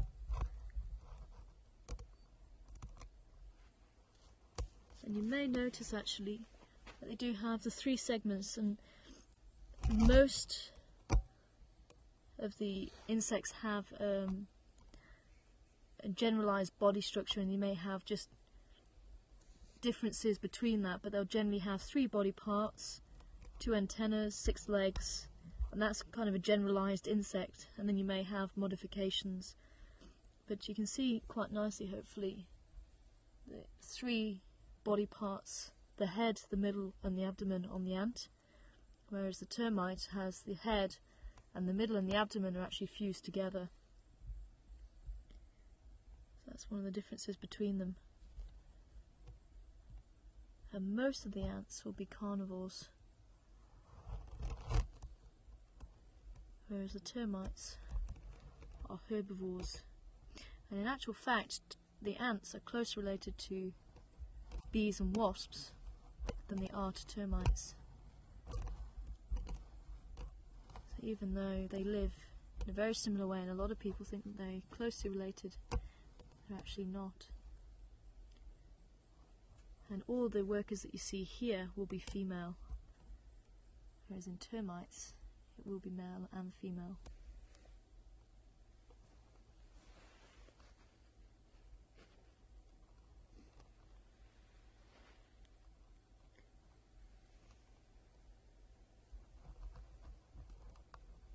I don't know if we can maybe get an overhead shot.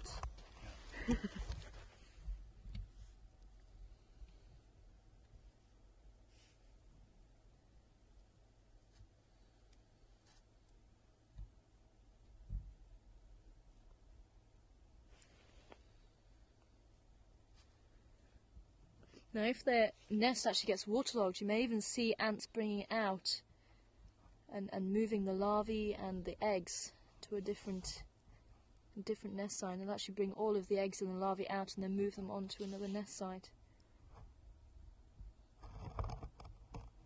It looks like they're just excavating at this stage.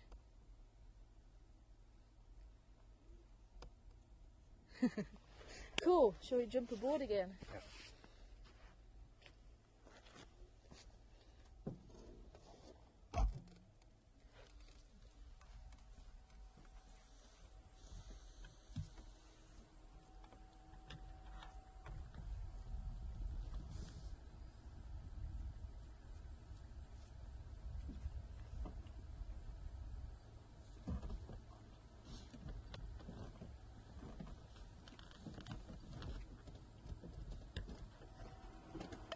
Bring some down.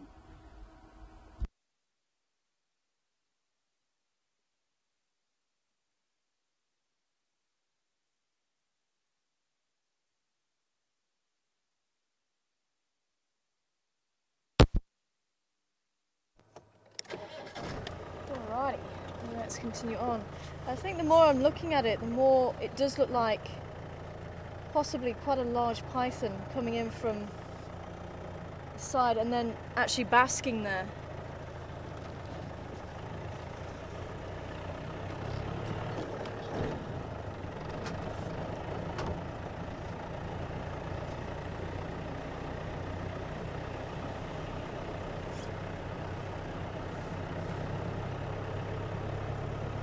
Hi Pat, good afternoon to you. Wanting to know why some of the termite mounds will be abandoned. They leave the mound. And you do get some colonies, well, they will eventually die out. You may, if a queen dies, you may get a second queen. Otherwise, the colony may die out if that doesn't happen. But you may also have termites taken over by ants. Sometimes they'll actually raid the termite mounds and take over the termite mound. But once a termite mound has lost its occupants, then you may find other animals utilising that. And that's why we do see a lot of dwarf mongoose utilising the termite mounds. And they'll dig into those tunnels and actually make those tunnels wider so that they can use them as escape routes. Now, if it was a mound that was active, then you'd actually get the termites coming and blocking those holes up again. Because the whole reason behind building a mound in the first place is for temperature regulation.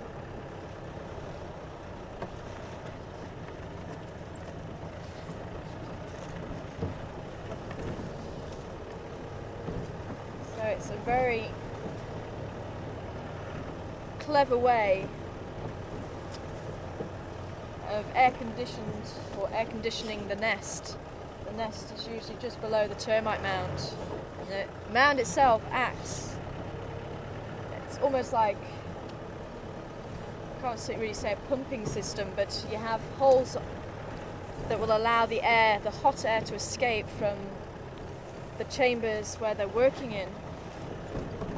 With that hot air actually being expelled, that movement of air will actually drag in air from outside through other holes, and that will be dragged in, and that tends to go right underground into very low parts of the nest where it gets cooled down as it goes, so that once it gets circulated into the center of the mound, it can be a pleasant temperature, about room temperature. So no matter what temperature it is outside, it will be a constant temperature inside. Very, very clever.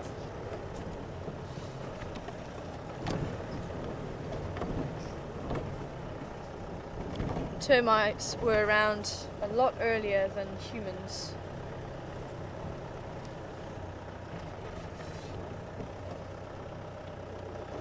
I think it's worth checking out Central Road, seeing if this rhino and calf came out this way, but I'm pretty sure they crossed over, judging by those other tracks. I missed where the second set went. But I could only see one set, I couldn't see the baby. So I might have been on a different rhino trail.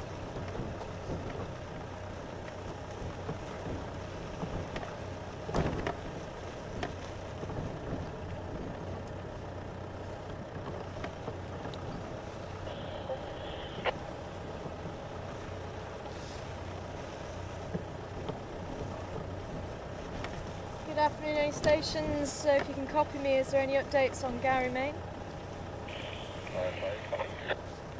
Standing by.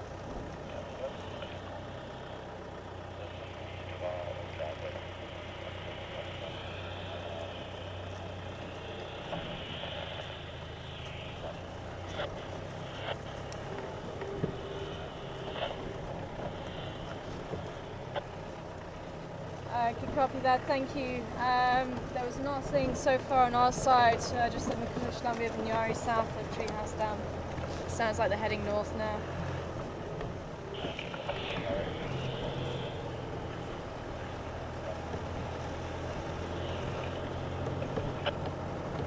Copy, I don't think we're going to be able to get that far, but thank you anyway.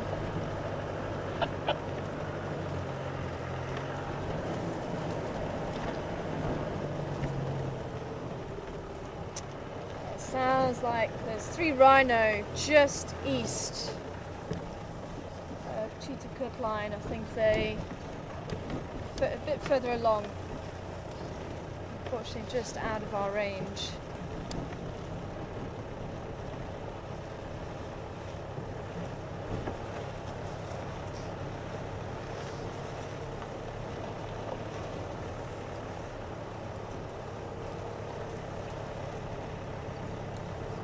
Good afternoon to the All Angels Academy in Miami. Welcome on board the Gunda this afternoon. I hope you're all well. And it'd be quite nice to hear what you guys would love to see this afternoon.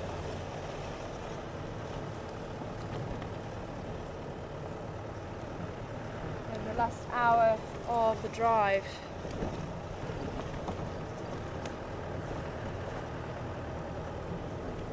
But we're going to be heading down towards Gary Dam and Voyatella Lodge and see if we find any tracks of Karula this afternoon. Now that it's getting a little bit cooler, I'm wondering if she's going to start moving around. She was around there yesterday. Herman actually saw her, I think. But we were with the lions at that stage. The Styx females, and they were hunting at that stage, so we couldn't catch up with her.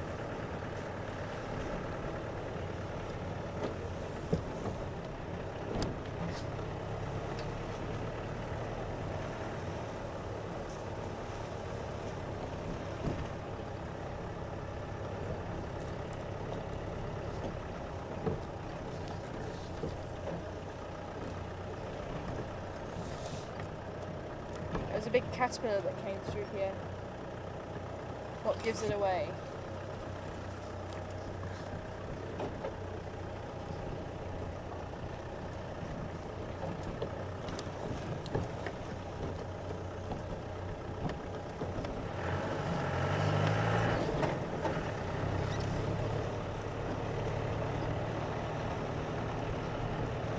It feels like it's been so long since I've driven this side. Been a little while. Because all the action's been happening around the quarantine area.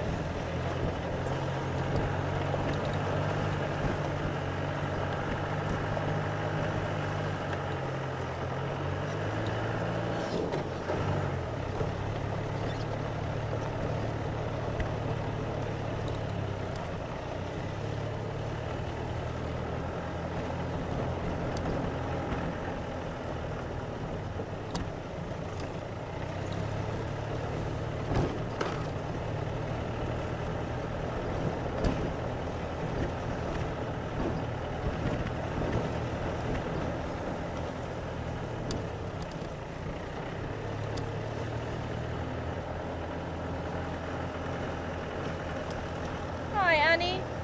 Good afternoon to you. I'm wondering how ants can defeat termites. Always thought that termites were larger than ants. Depends on the species, Annie. You can get some ants, and especially if the soldiers.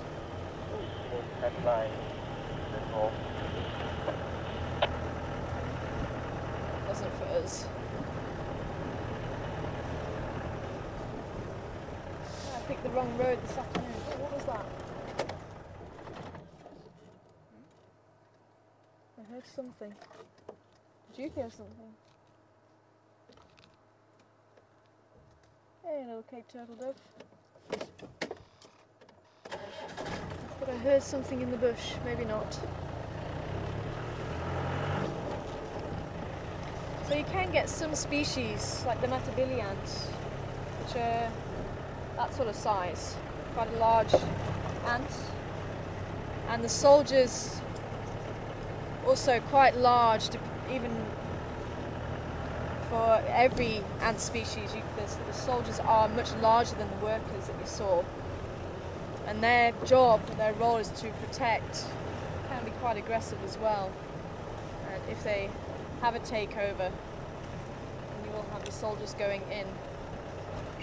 But the soldiers, and this is where they're actually more related to, or closer related to, ants and wasps, bees and wasps, because some of them are able to emit quite a strong acid. It's fumic acid. Some of them are able to sting,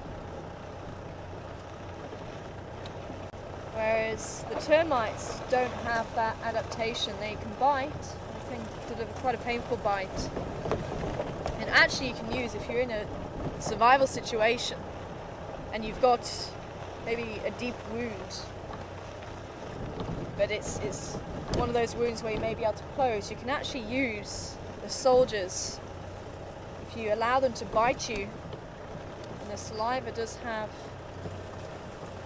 some antibacterial properties. So if you allow them to bite you, you can keep it clean, and then you take off the body, you can eat the body, and the head will then remain in that position, and you can actually stitch your arm up using the termites. Obviously in a survival situation you'd be using that.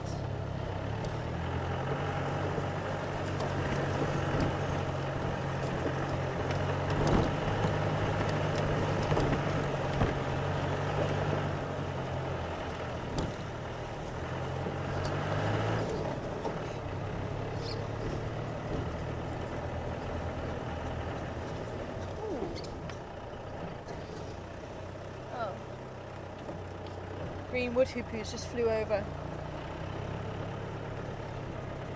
No, not going to stay put.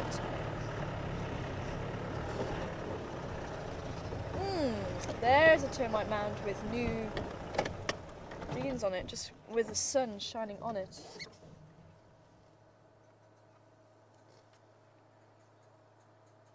So you can see the darker soil that has been brought in from the bottom and put on top.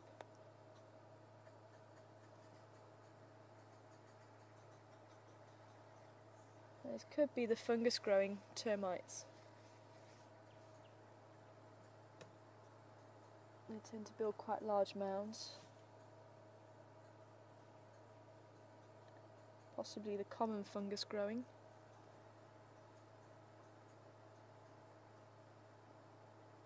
And they mix little particles of mud with saliva. And you can imagine how much work has gone into that. Every little grain you put there individually. And then you can see the base all nice and flat and quite pale where it's been baked in the sun.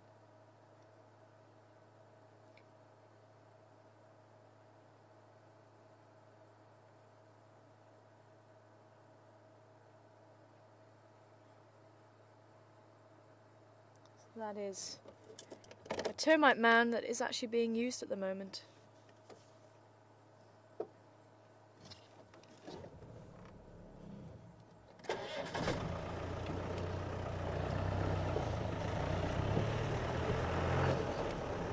with it starting to be a little bit chilly towards the end of the day, all the holes will be closed up, and over the winter time you'll find the holes are closed.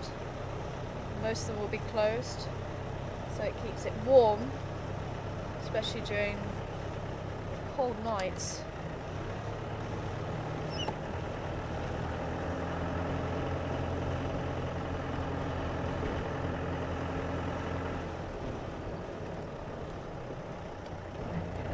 Hippo went that way.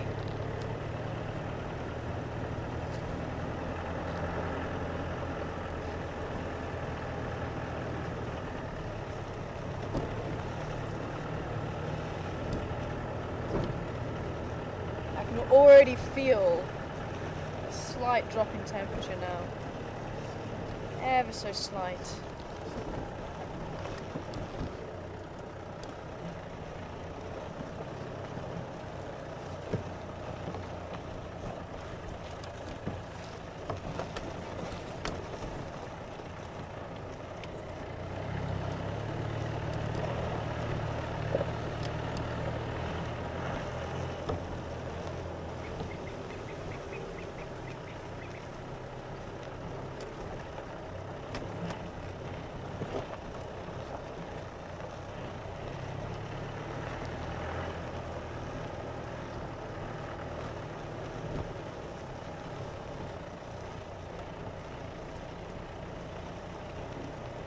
What's that peat I see there?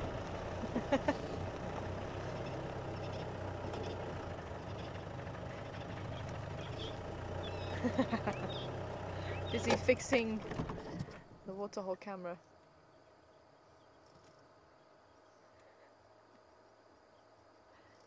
Don't think he's heard us.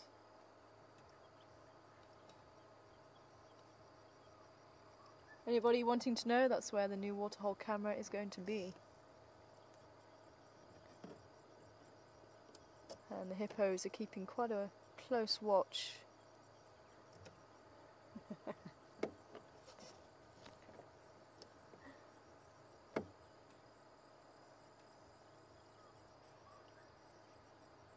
Keeping to the other side of the dam though, thankfully.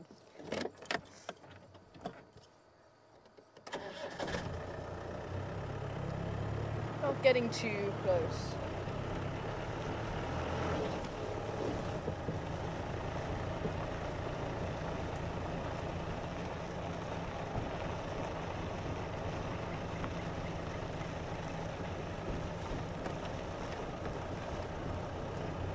We'll go and say hello to him.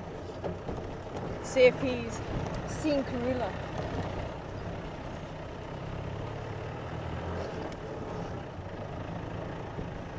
And if anybody's new to the channel, this is going to be, it's the Juma waterhole camera here at Gowrie Dam. How's it, Pete? We've come to say hello. Yeah, where is everybody? Where's your lookout?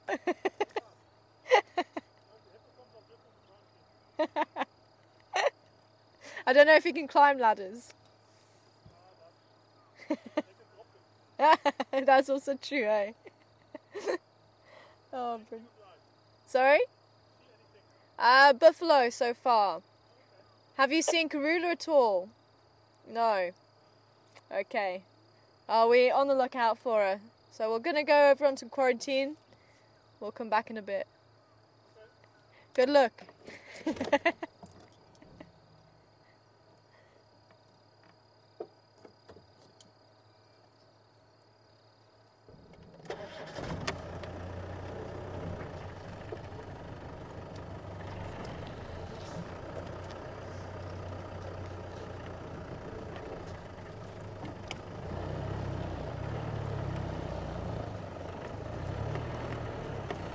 Oh, it's nice to see Pete dropping in from time to time. Though he used to live in camp and used to do a lot of the camera work. And I think on occasion, I think he actually took the odd drive.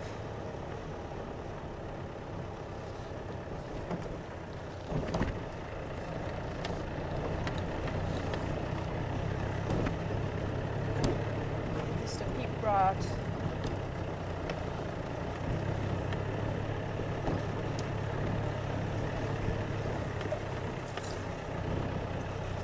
Are you waving? Oh yes. There goes Siyabonga. I think there's some people asking about Siyabonga too. Siyabonga is our new technical person.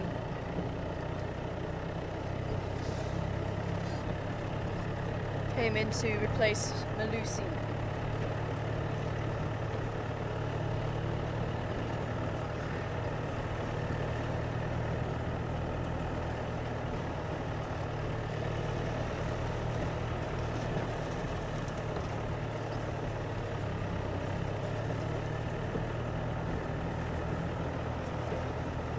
Now I want to try and get up here before the baboons get to bed.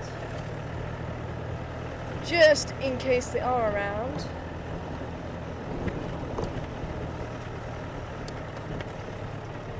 No other sign of elephants. Be nice to see them.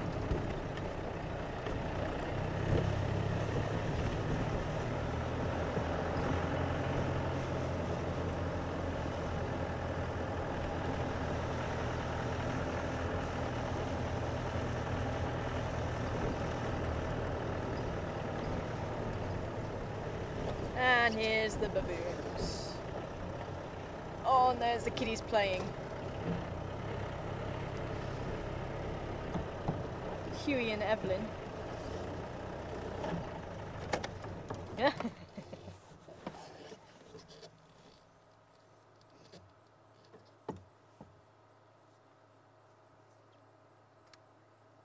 And there's the new addition to the family. Just a little bit shy. And there's Tankman. And that's more than likely the father of the new addition. Then we have LB. Oh. We say LB's to the right of the screen. Then we have Huey, the little male, in between. Oh, here comes Shirley. Shirley's got the new baby. Keeping very close to Tankman there. And Gordy sitting in the middle there, in between us and Shirley. Gordy looking at us now. And there goes little Evelyn across the screen.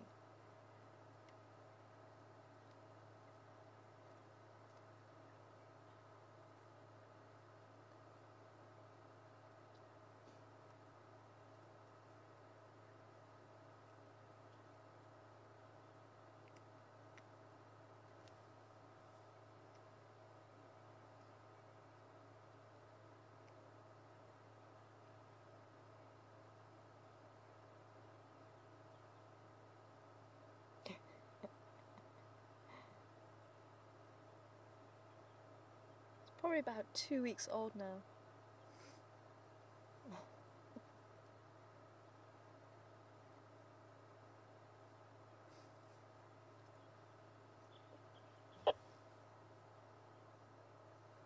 Wants to go and play with Evelyn, I think.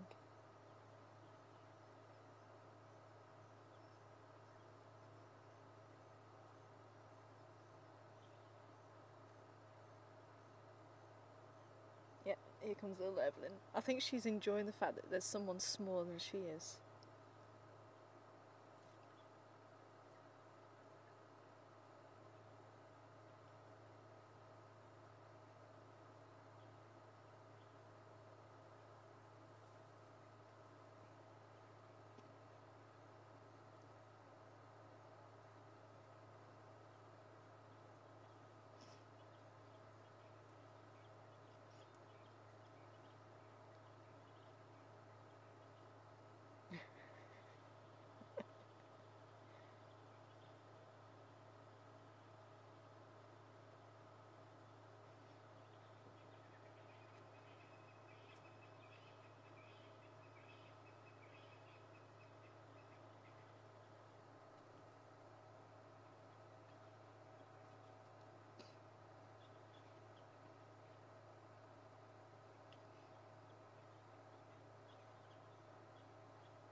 Oh, and there's Mark.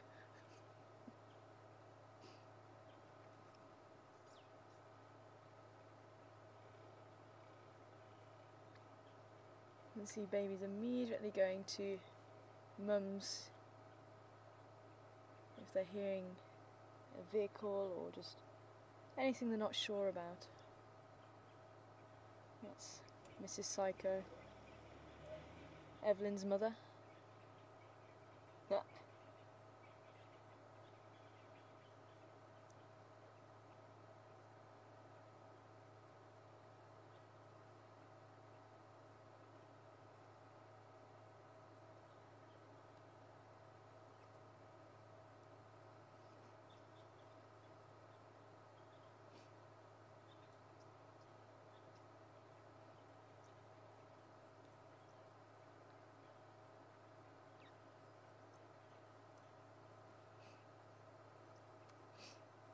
And they're just getting the last meal of the day before they go to roost. This is one of their favourite roosting spots. Possibly because there is the fences around them, so they can sleep in relative safety. And someone even commented maybe with us having the mast there as well, maybe it's a little bit warmer there, especially during the winter time. It could also be true.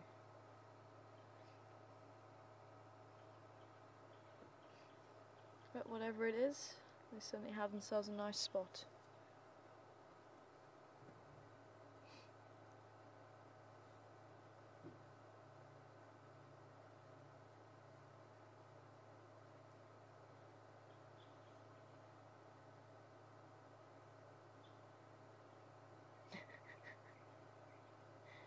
Trying to entice baby to come and play.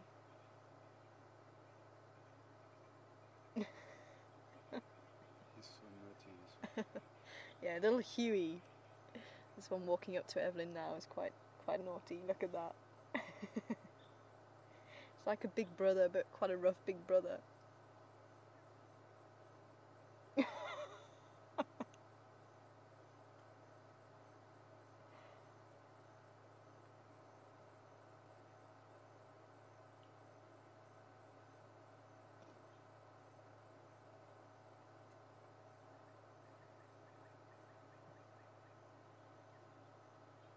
You can see them using facial expressions, and that's very important in baboon society and actually in monkey society, just as in humans.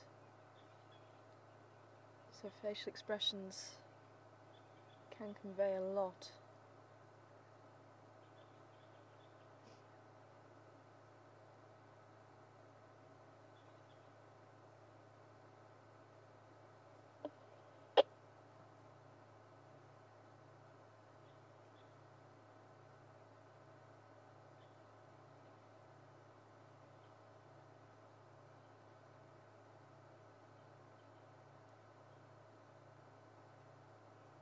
It looks like they're still eating some of the nuts from the marula tree. There's one or two I think still around.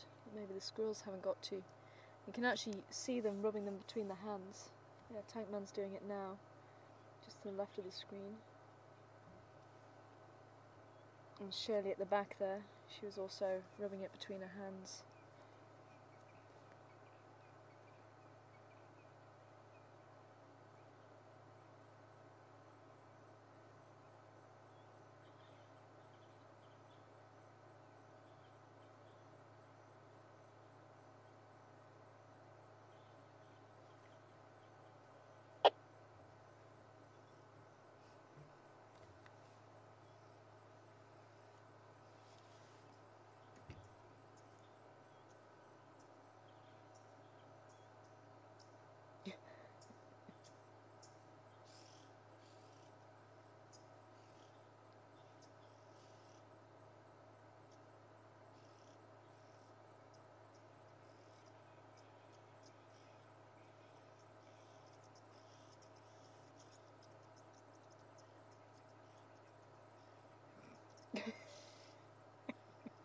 I think she's got something in her foot. Yeah. Because she keeps lifting up that back leg and trying to pull something out.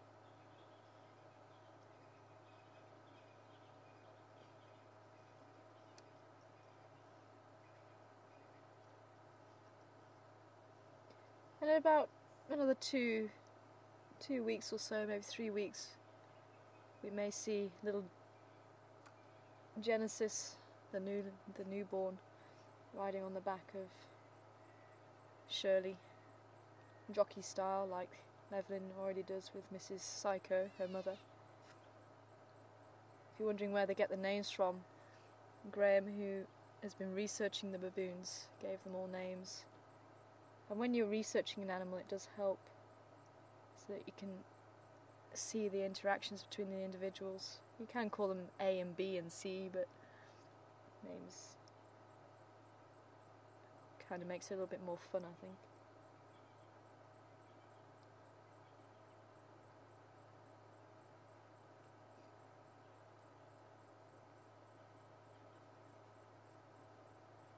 She's picked up a nut now, but she's not watching how the adults are dealing with it.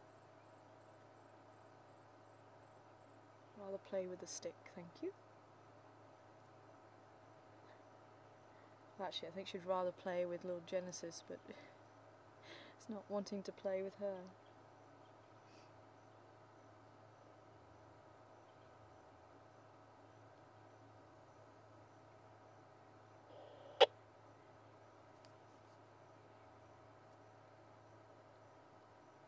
She keeps looking over, but she's trying to pretend not to really paying attention. And that's one way of getting a primate's attention, is to pretend that you're actually not interested.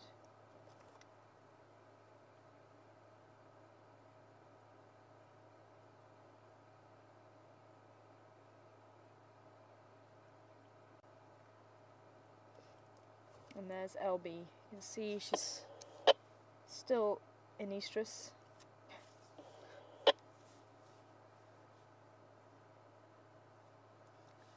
Lagging behind, which she does. She is the lowest ranking member of the troop. I think Shirley is the highest ranking female, and then Mrs. Psycho. It's only the 3 ladies now. And I think LB, I still need to check actually. It looked like she was mating with Tankman, but then the pictures later on, a few days ago, looked like it could possibly have been Gordy. So I just want to double check that.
Oh, getting a little bit rough there, LB.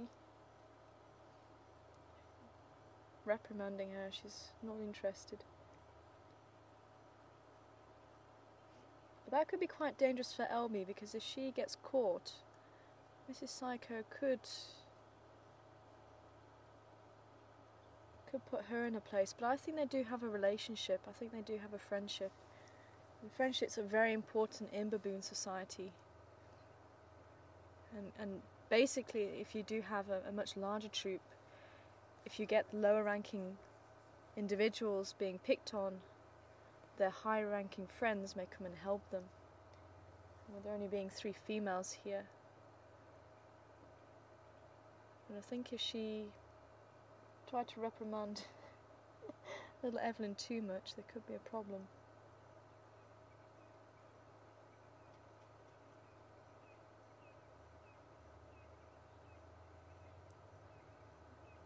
Shame. Trying to steal little Genesis now. And you may get females doing that, and I know she was trying to get on the good side of some of the females in the past to play with the babies, because it was almost as if she was quite desperate for her own. And that's what makes it very sad that she's actually lost two of her own babies now.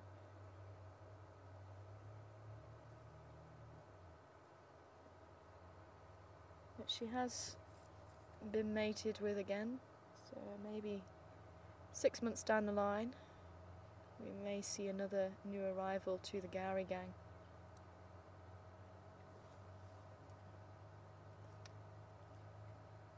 Andrew, come in. Go, Tara. Hi Andrew, I'm getting some interference on the radio. Do you know if anyone's got a lock? Negative.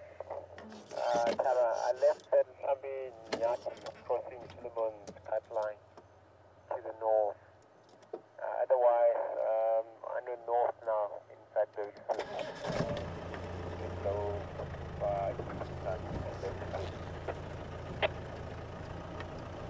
Okay, copy. I just kept having some interference on the radio. I thought someone was trying to tell us about a lock. So, no matata, enjoy. In a country within Gary once it's back there, just get around to maybe the Corona as well. Hey, copy. I've got the same idea. I'm just on quarantine now. I was just watching the Mfeni. But I've got Bluetooth so far. Okay, cool, thanks. They go to bed.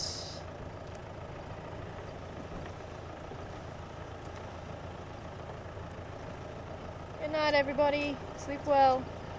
Let us know if you see Karula.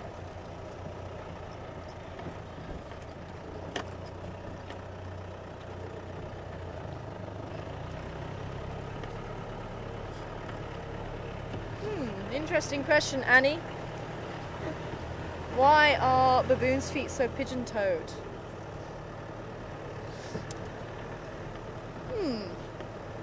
Very interesting question. But as you saw, they do use their feet a lot. And it's almost as like our hand with our thumb. They can use their feet to actually grab onto trees. It's quite a dexterous foot. And maybe it's that thumb that makes them look pigeon-toed. But they are a highly terrestrial monkey, which is compared to the other monkey we get here, the vervet monkey, which is quite an arboreal monkey. It spends a lot of its time up in trees. If you find baboons, they tend to be in the trees during the night and on the ground searching for food during the day, although they will go into trees to search for berries and fruits and things like that. Wow, we've got a beautiful big storm cloud building there. Get onto the other side of the open area.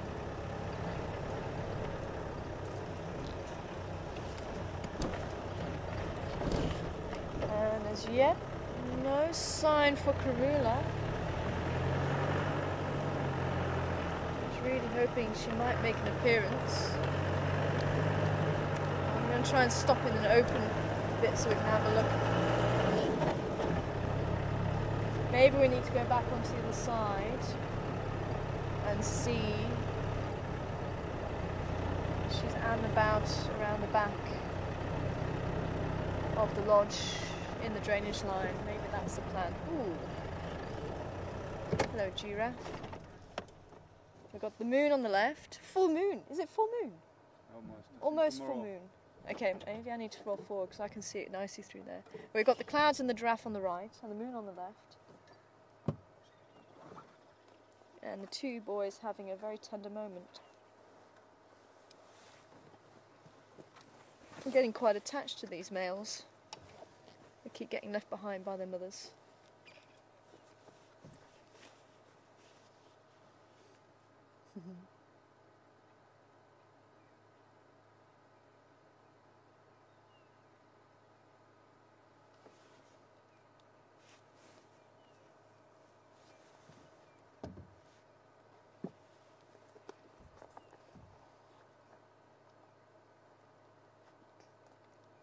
Telling me.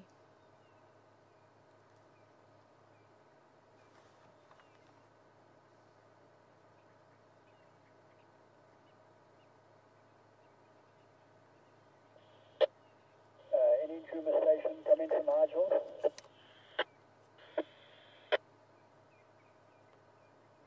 Good evening, Nigel. I think it's just myself out on drive from Juma, Andrew from Cheetah Plains. I've got 2 female Ngala here on the Kruger boundary. Copy that, thanks. I'll see if I can relay it to Andrew as well. Alright, thank you. It's quite close to cruise camp, eh? Copy that, thank you. Unfortunately, I won't be able to join you, but I'll see if I can get hold of Andrew. Thank you. Andrew, come in. I go, Tara. Did you copy the message about the 2 Ngala? No, negative. Where is it? Nigel's got the 2, it sounds like Mafazi and Ngala on the boundary with Kruger, close to cruise camp. Okay, so we thanks, Tara. I'm gonna stop for Puza now and then I'll make my way that direction then. Thanks. No, Matata.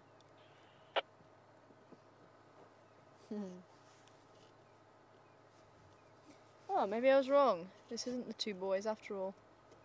I'm just actually having a closer look. I think that one on the right is the female. So maybe there are 2 different giraffes and not the 3 males that got left behind the other day.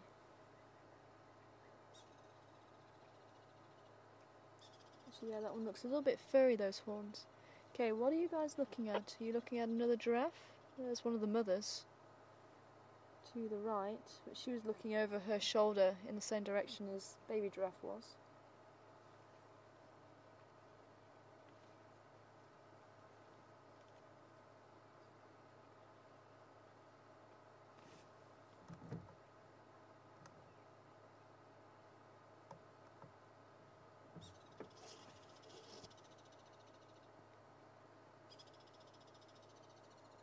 Squirrel's not happy about something.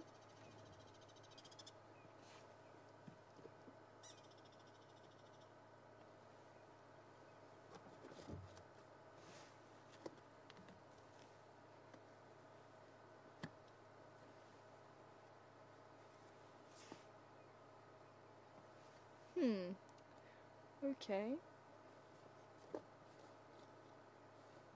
So, Mrs. Karula, where are you this evening? Well, let's do another drive down this side of the quarantine area.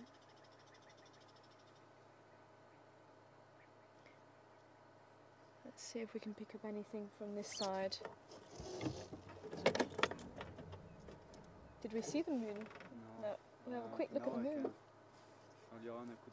Yeah, the tree was in the way.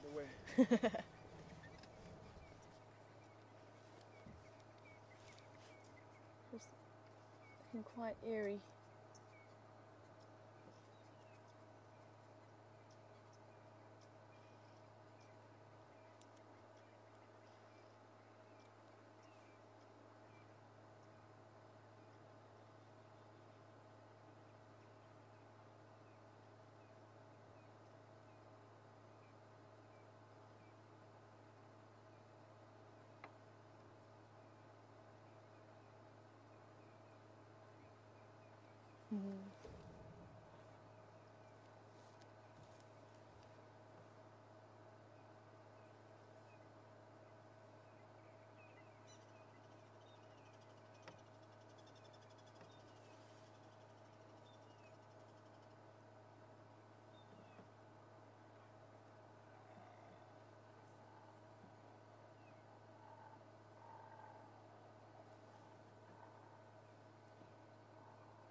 And there goes the impala rams rutting. You can hear them. Beautiful. It looks a bit odd now. Looks like it's got Almost like a tree, Christmas tree with a bauble on top. Why do you keep looking up? Okay. Let's give it a go. Here comes another male impala joining them.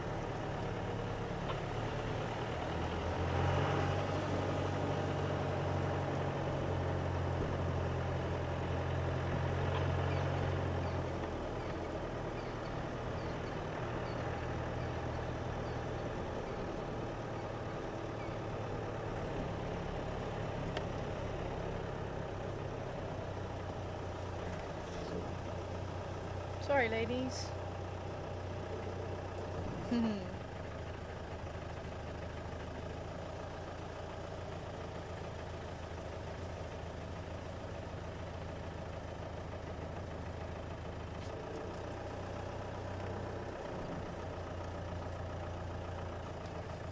Parting of the impala.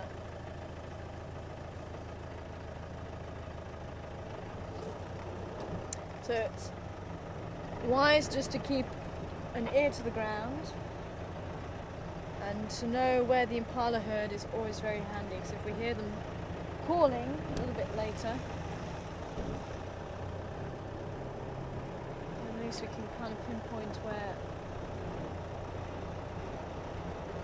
to come straight to.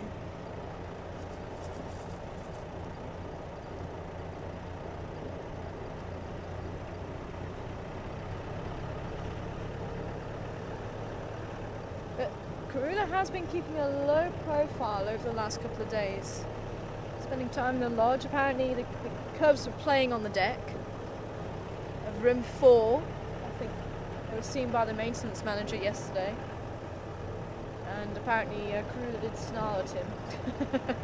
He was quite wide-eyed when he told us.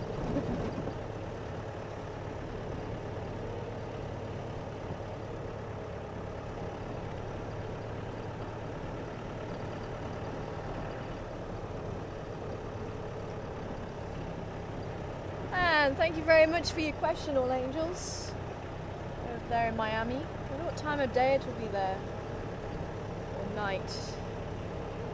Would it be in the afternoon, or is it the early morning? I forget.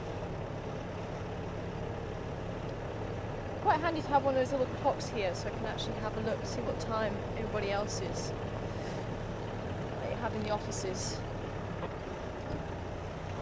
What age do the giraffe live up until? Well, ripe old age for a giraffe is about mid-20s. The oldest on record was 28.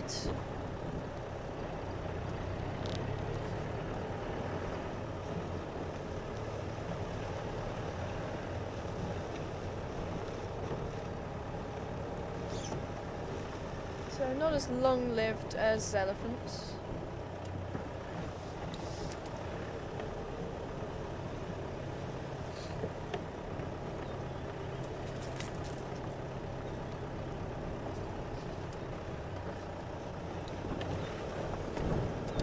Live to about 65, 75 years old, so on average, well, about the average person as well.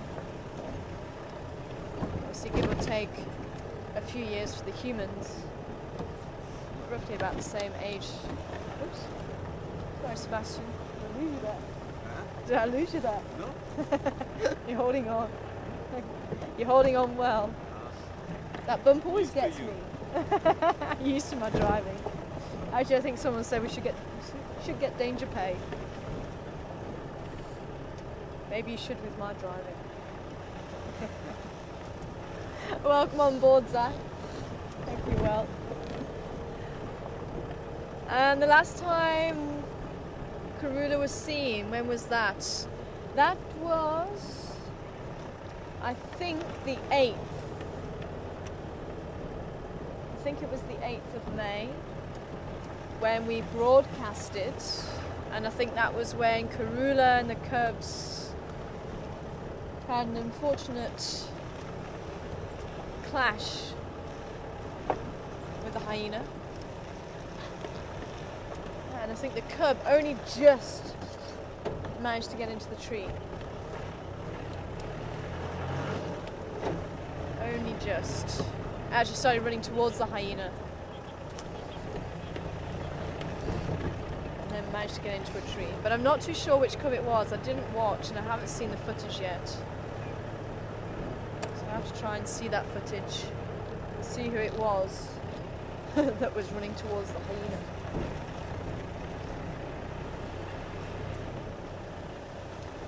But we did have them. Oh no, I tell a lie. Mark had them on the 9th, walking down Voyatella access towards the lodge. Oh. Sorry, I thought you were saying something.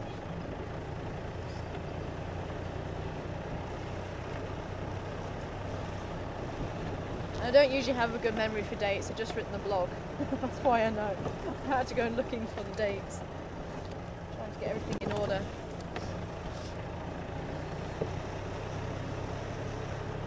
Then we did have Karula with the cubs after the kill.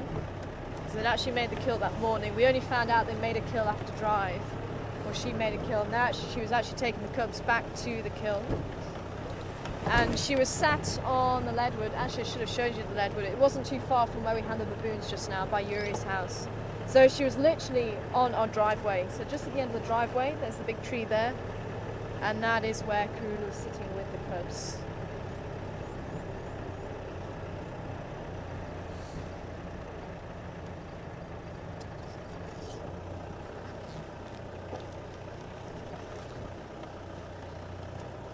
Hi, hares.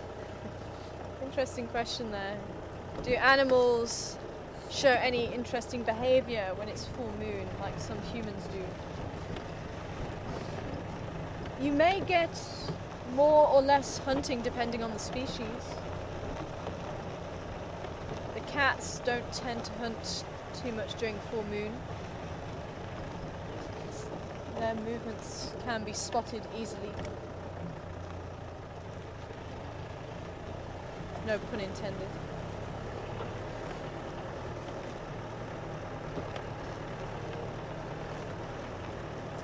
But the wild dog and the cheetah have been known to hunt during a full moon. And they are usually diurnal hunters.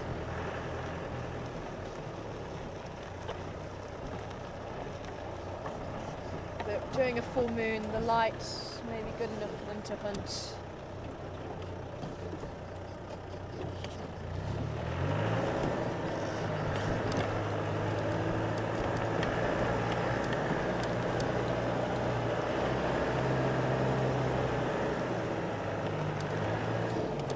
Light is fading fast. I'm going to be able to do a Vuba Road before the light goes. We've got to be careful about putting a spotlight on Karula and the cubs, especially the cubs, after dark.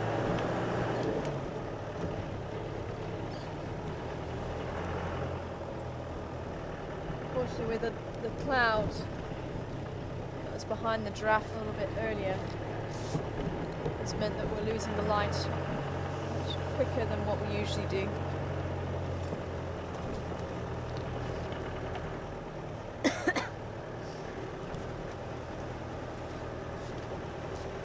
We'll just have a quick look to the dip. And if no joy, then we'll have to leave it for tomorrow morning.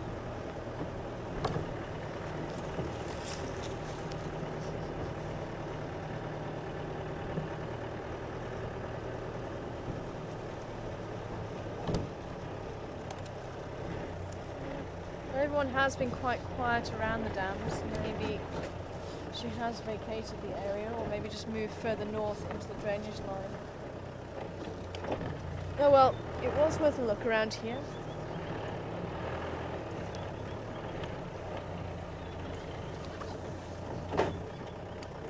If she was sitting out in the open, we would still be able to see her quite nicely without having to put the spotlight on.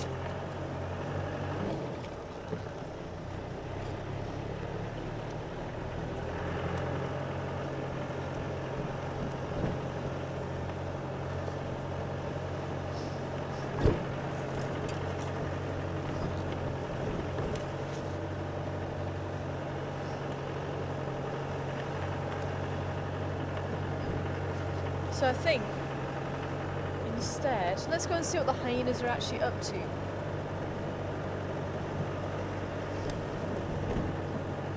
Just keep a listen out for any alarm calls. No, I keep changing my mind. Maybe that's the best way.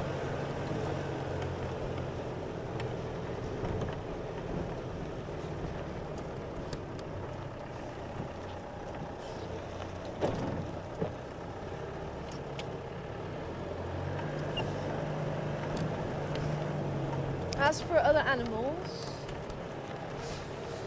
I don't remember seeing a difference in behaviour. I've been asked this about, especially when I was working with captive animals. Even eclipses, people often asked about eclipses. Do they affect any animals? And I must admit, I never used to see any difference. The kangaroos used to think it was just an overcast day, because they'd act more like it was on an overcast day.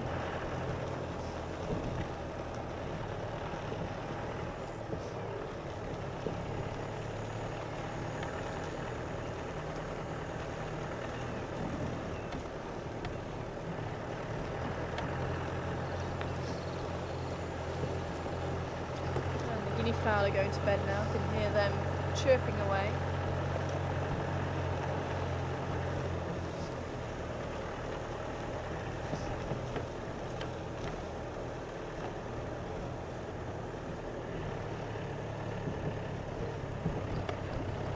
One last look up here. We've covered every possible angle.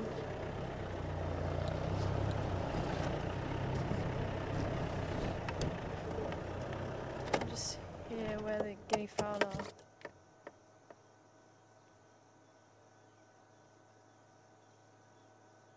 And of course they go quiet.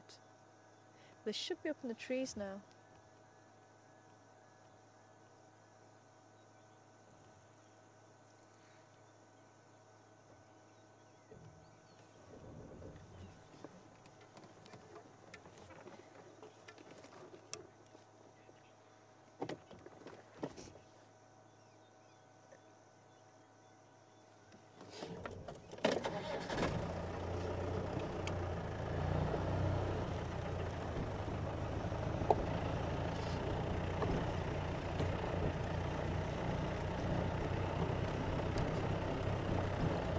Hi Robert.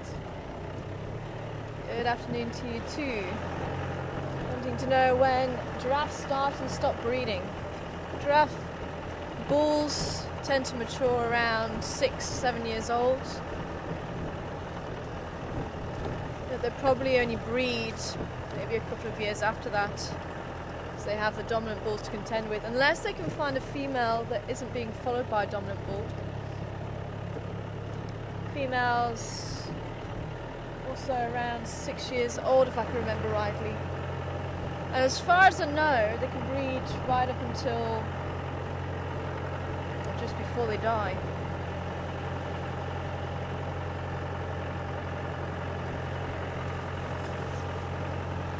And I don't know of any animal, apart from humans, that isn't able to do that. So I'll have to do a bit more research on that. Unless there's someone that maybe knows.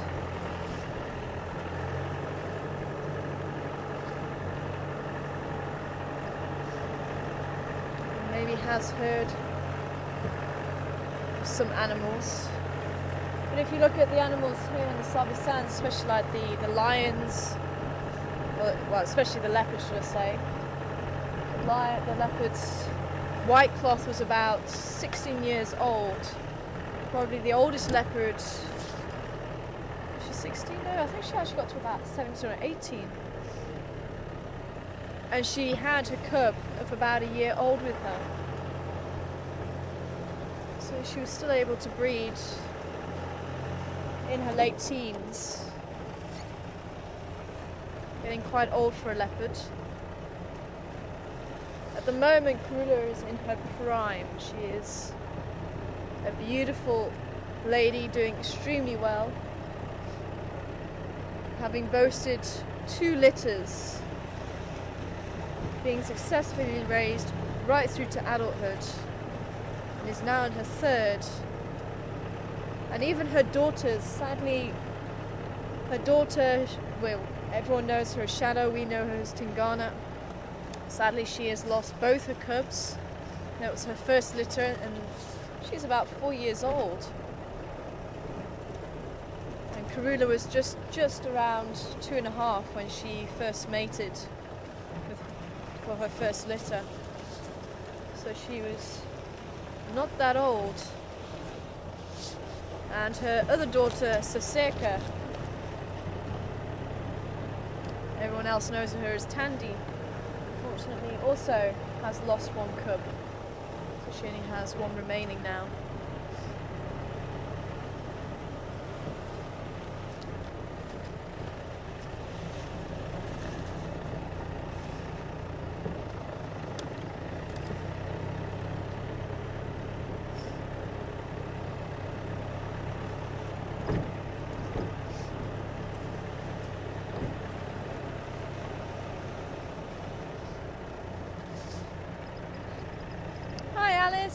Good afternoon to you too. Alice, wanting to know when do we have our rains? The dams are starting to look a little bit less than even a few weeks ago. And it's not usual for us to get rain in winter. You may get the odd shower, but even rain just recently has been very, very abnormal. I mean, I'm looking at these clouds again off. You can see them just above the tree line there. And again, it's very odd for this time of year. Very, very odd. I'm not entirely sure what's going on. Maybe it's a knock-on effect from other things.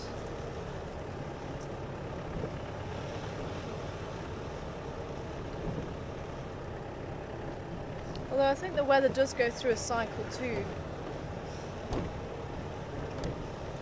maybe it's just one of those.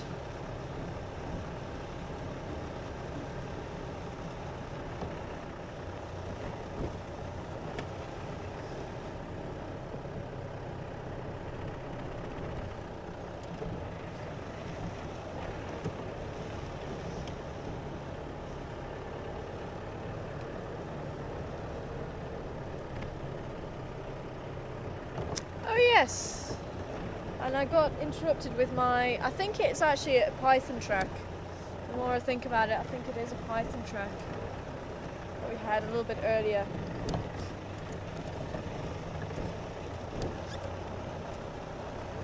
Or a very large snake that was moving very slowly and basking on the road.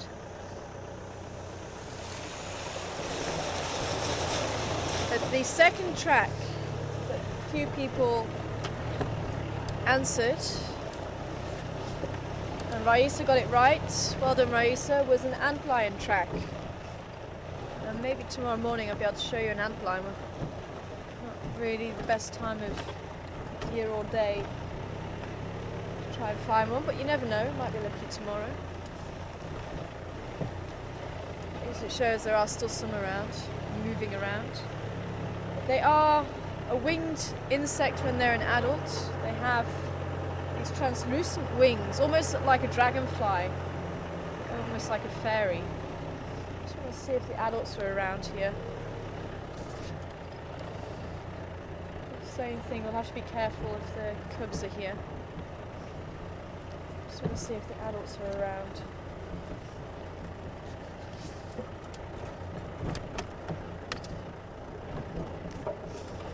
You often find the pits of antlions, and the antlions will move around and just underneath the surface of the soil.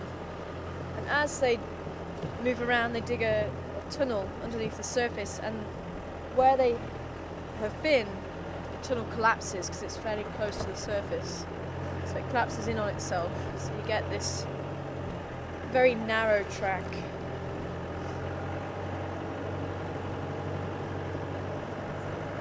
And they tend to be active first thing in the morning.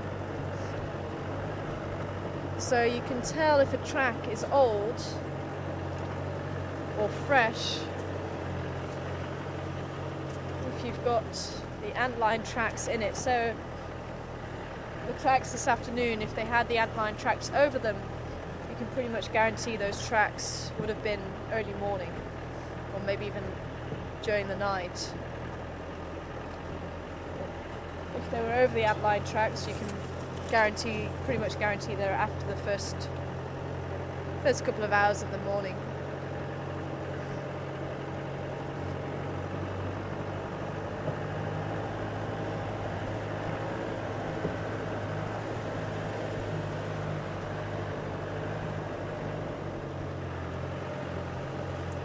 I always pick this side, I don't know why. I think the hyenas may have already moved on, but I just want to see if the adults are around. Might have already started the foraging. Oh, one is there.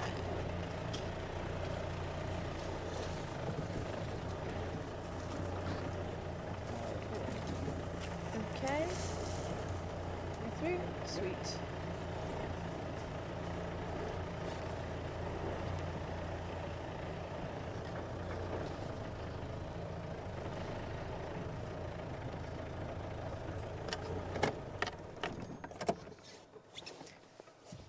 Oh, there's Floppy here. Go and try and bounce the light so as not to harm the cubs that are next to her.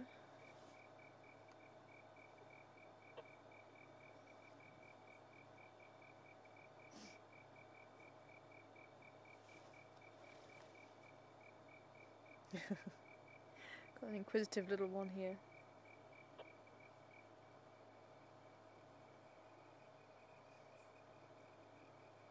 There's the adults. Follow the adults.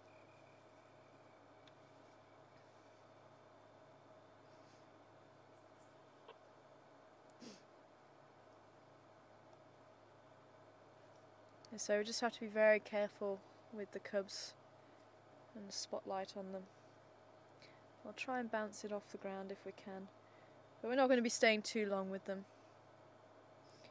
And again, they're going to be just as vulnerable to predators as Kruder's cubs are. As I say, we can spotlight them for just a couple of minutes, but not directly on them.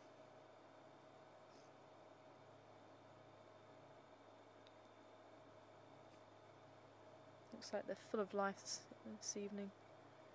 And the adults are right at the back there.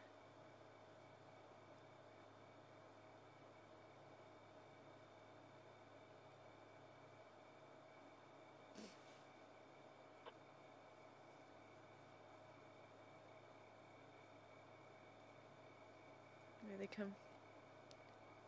If we can just move the camera to the right. Oh, there we go.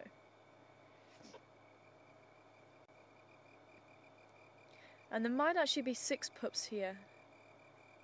There's 4 that we've just seen. I think someone said that they saw 6.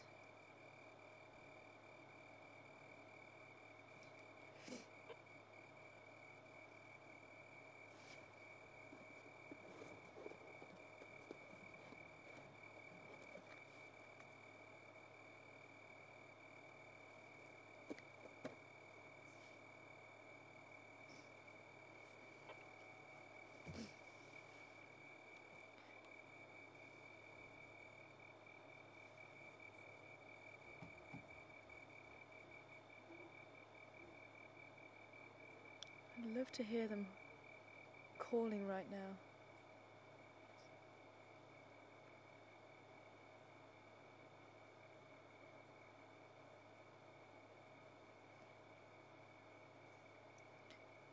And I must admit, I'm getting a very big soft spot for these hyenas.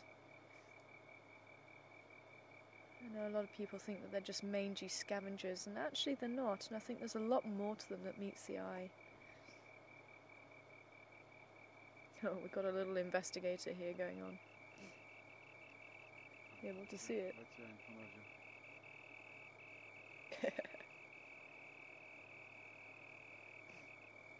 And I think with them being pups of females very high up in the ranking, they have a certain amount of boldness about them that subordinate cubs, or subordinate female cubs, won't have.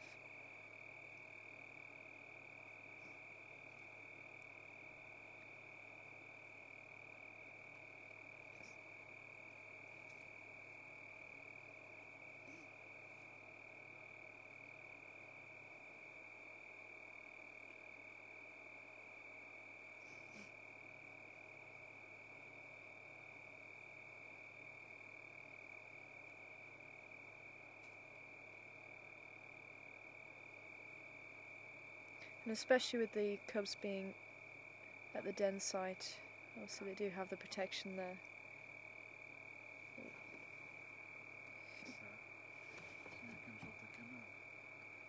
Yeah, that's what I was wondering actually.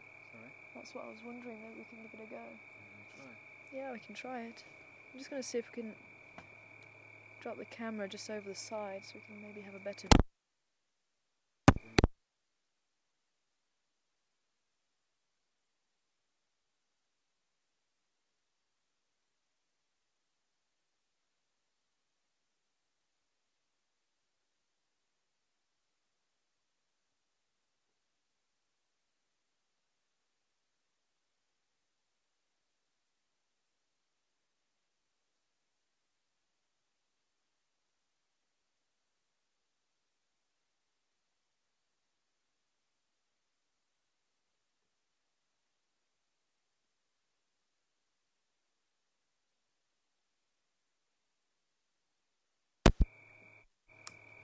Okay, sounds bad. Okay, well, just as we were going to try it, unfortunately the cubs moved away. So we're going to pull out and leave them to it. But I just wanted to come in here and just check on what the activity was here.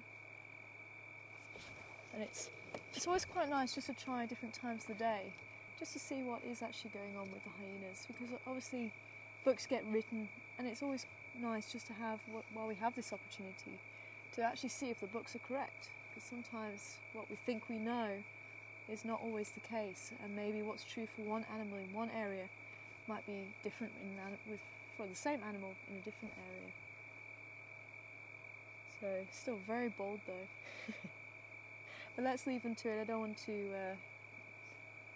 linger too long here, especially with the sun setting. Although it is quite a bright moon, so we aren't going to be damaging or affecting them too much. But rather, let's leave them to it now.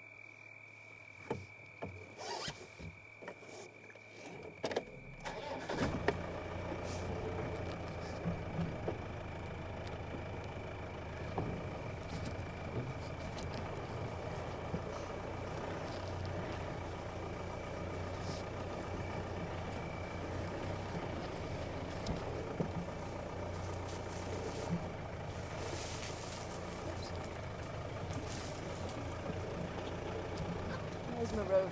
There it is.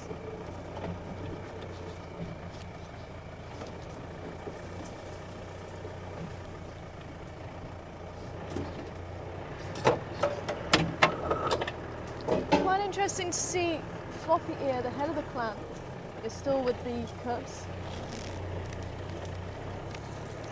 And the cubs may be left to their own devices at night while the females go off and forage for food. And I think the other mother also is still with her. As the hyenas don't tend to share responsibility feeding the cubs. That responsibility lies solely with the mother.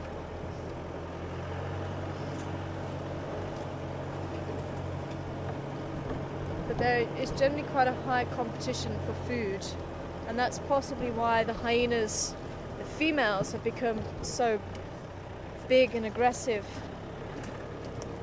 even more so than the male hyenas, for that competition for food.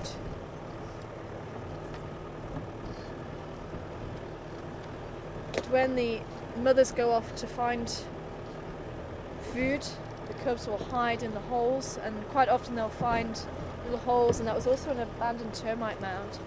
And they'll find little holes that they can actually hide away in that not even an adult hyena could find them.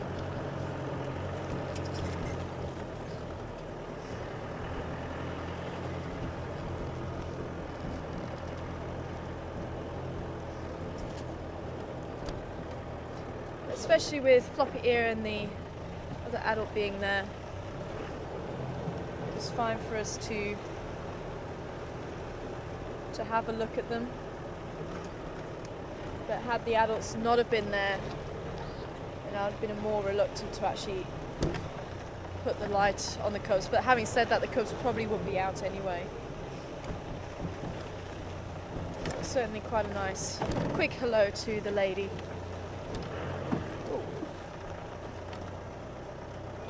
Although I know she's not some people's favourite, being enemies against the cats. But having said that, they are nature's clean-up crew. I mean, they can often utilise carcasses and parts of carcasses that other animals can't.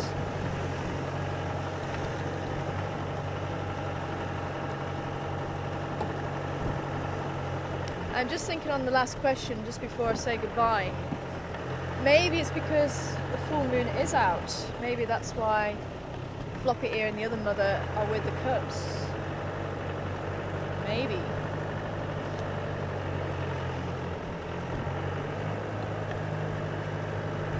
Quite interesting to follow that one through, see if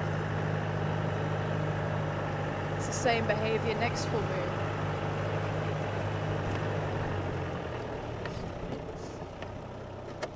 And unfortunately I am going to have to say goodbye now. But thank you very much for joining us here on Wild Earth this afternoon. Thank you for all your questions. It's been a wonderful ride, quite a nice, pleasant, slow drive this afternoon. But if you'd like to try and join us tomorrow, please do at 6:30 Central Africa time.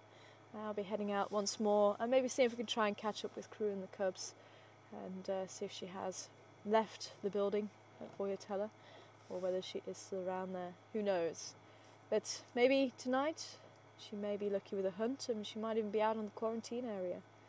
We'll have to find out. But thank you very much, Sebastian, for your camera work, and Craig back in final control.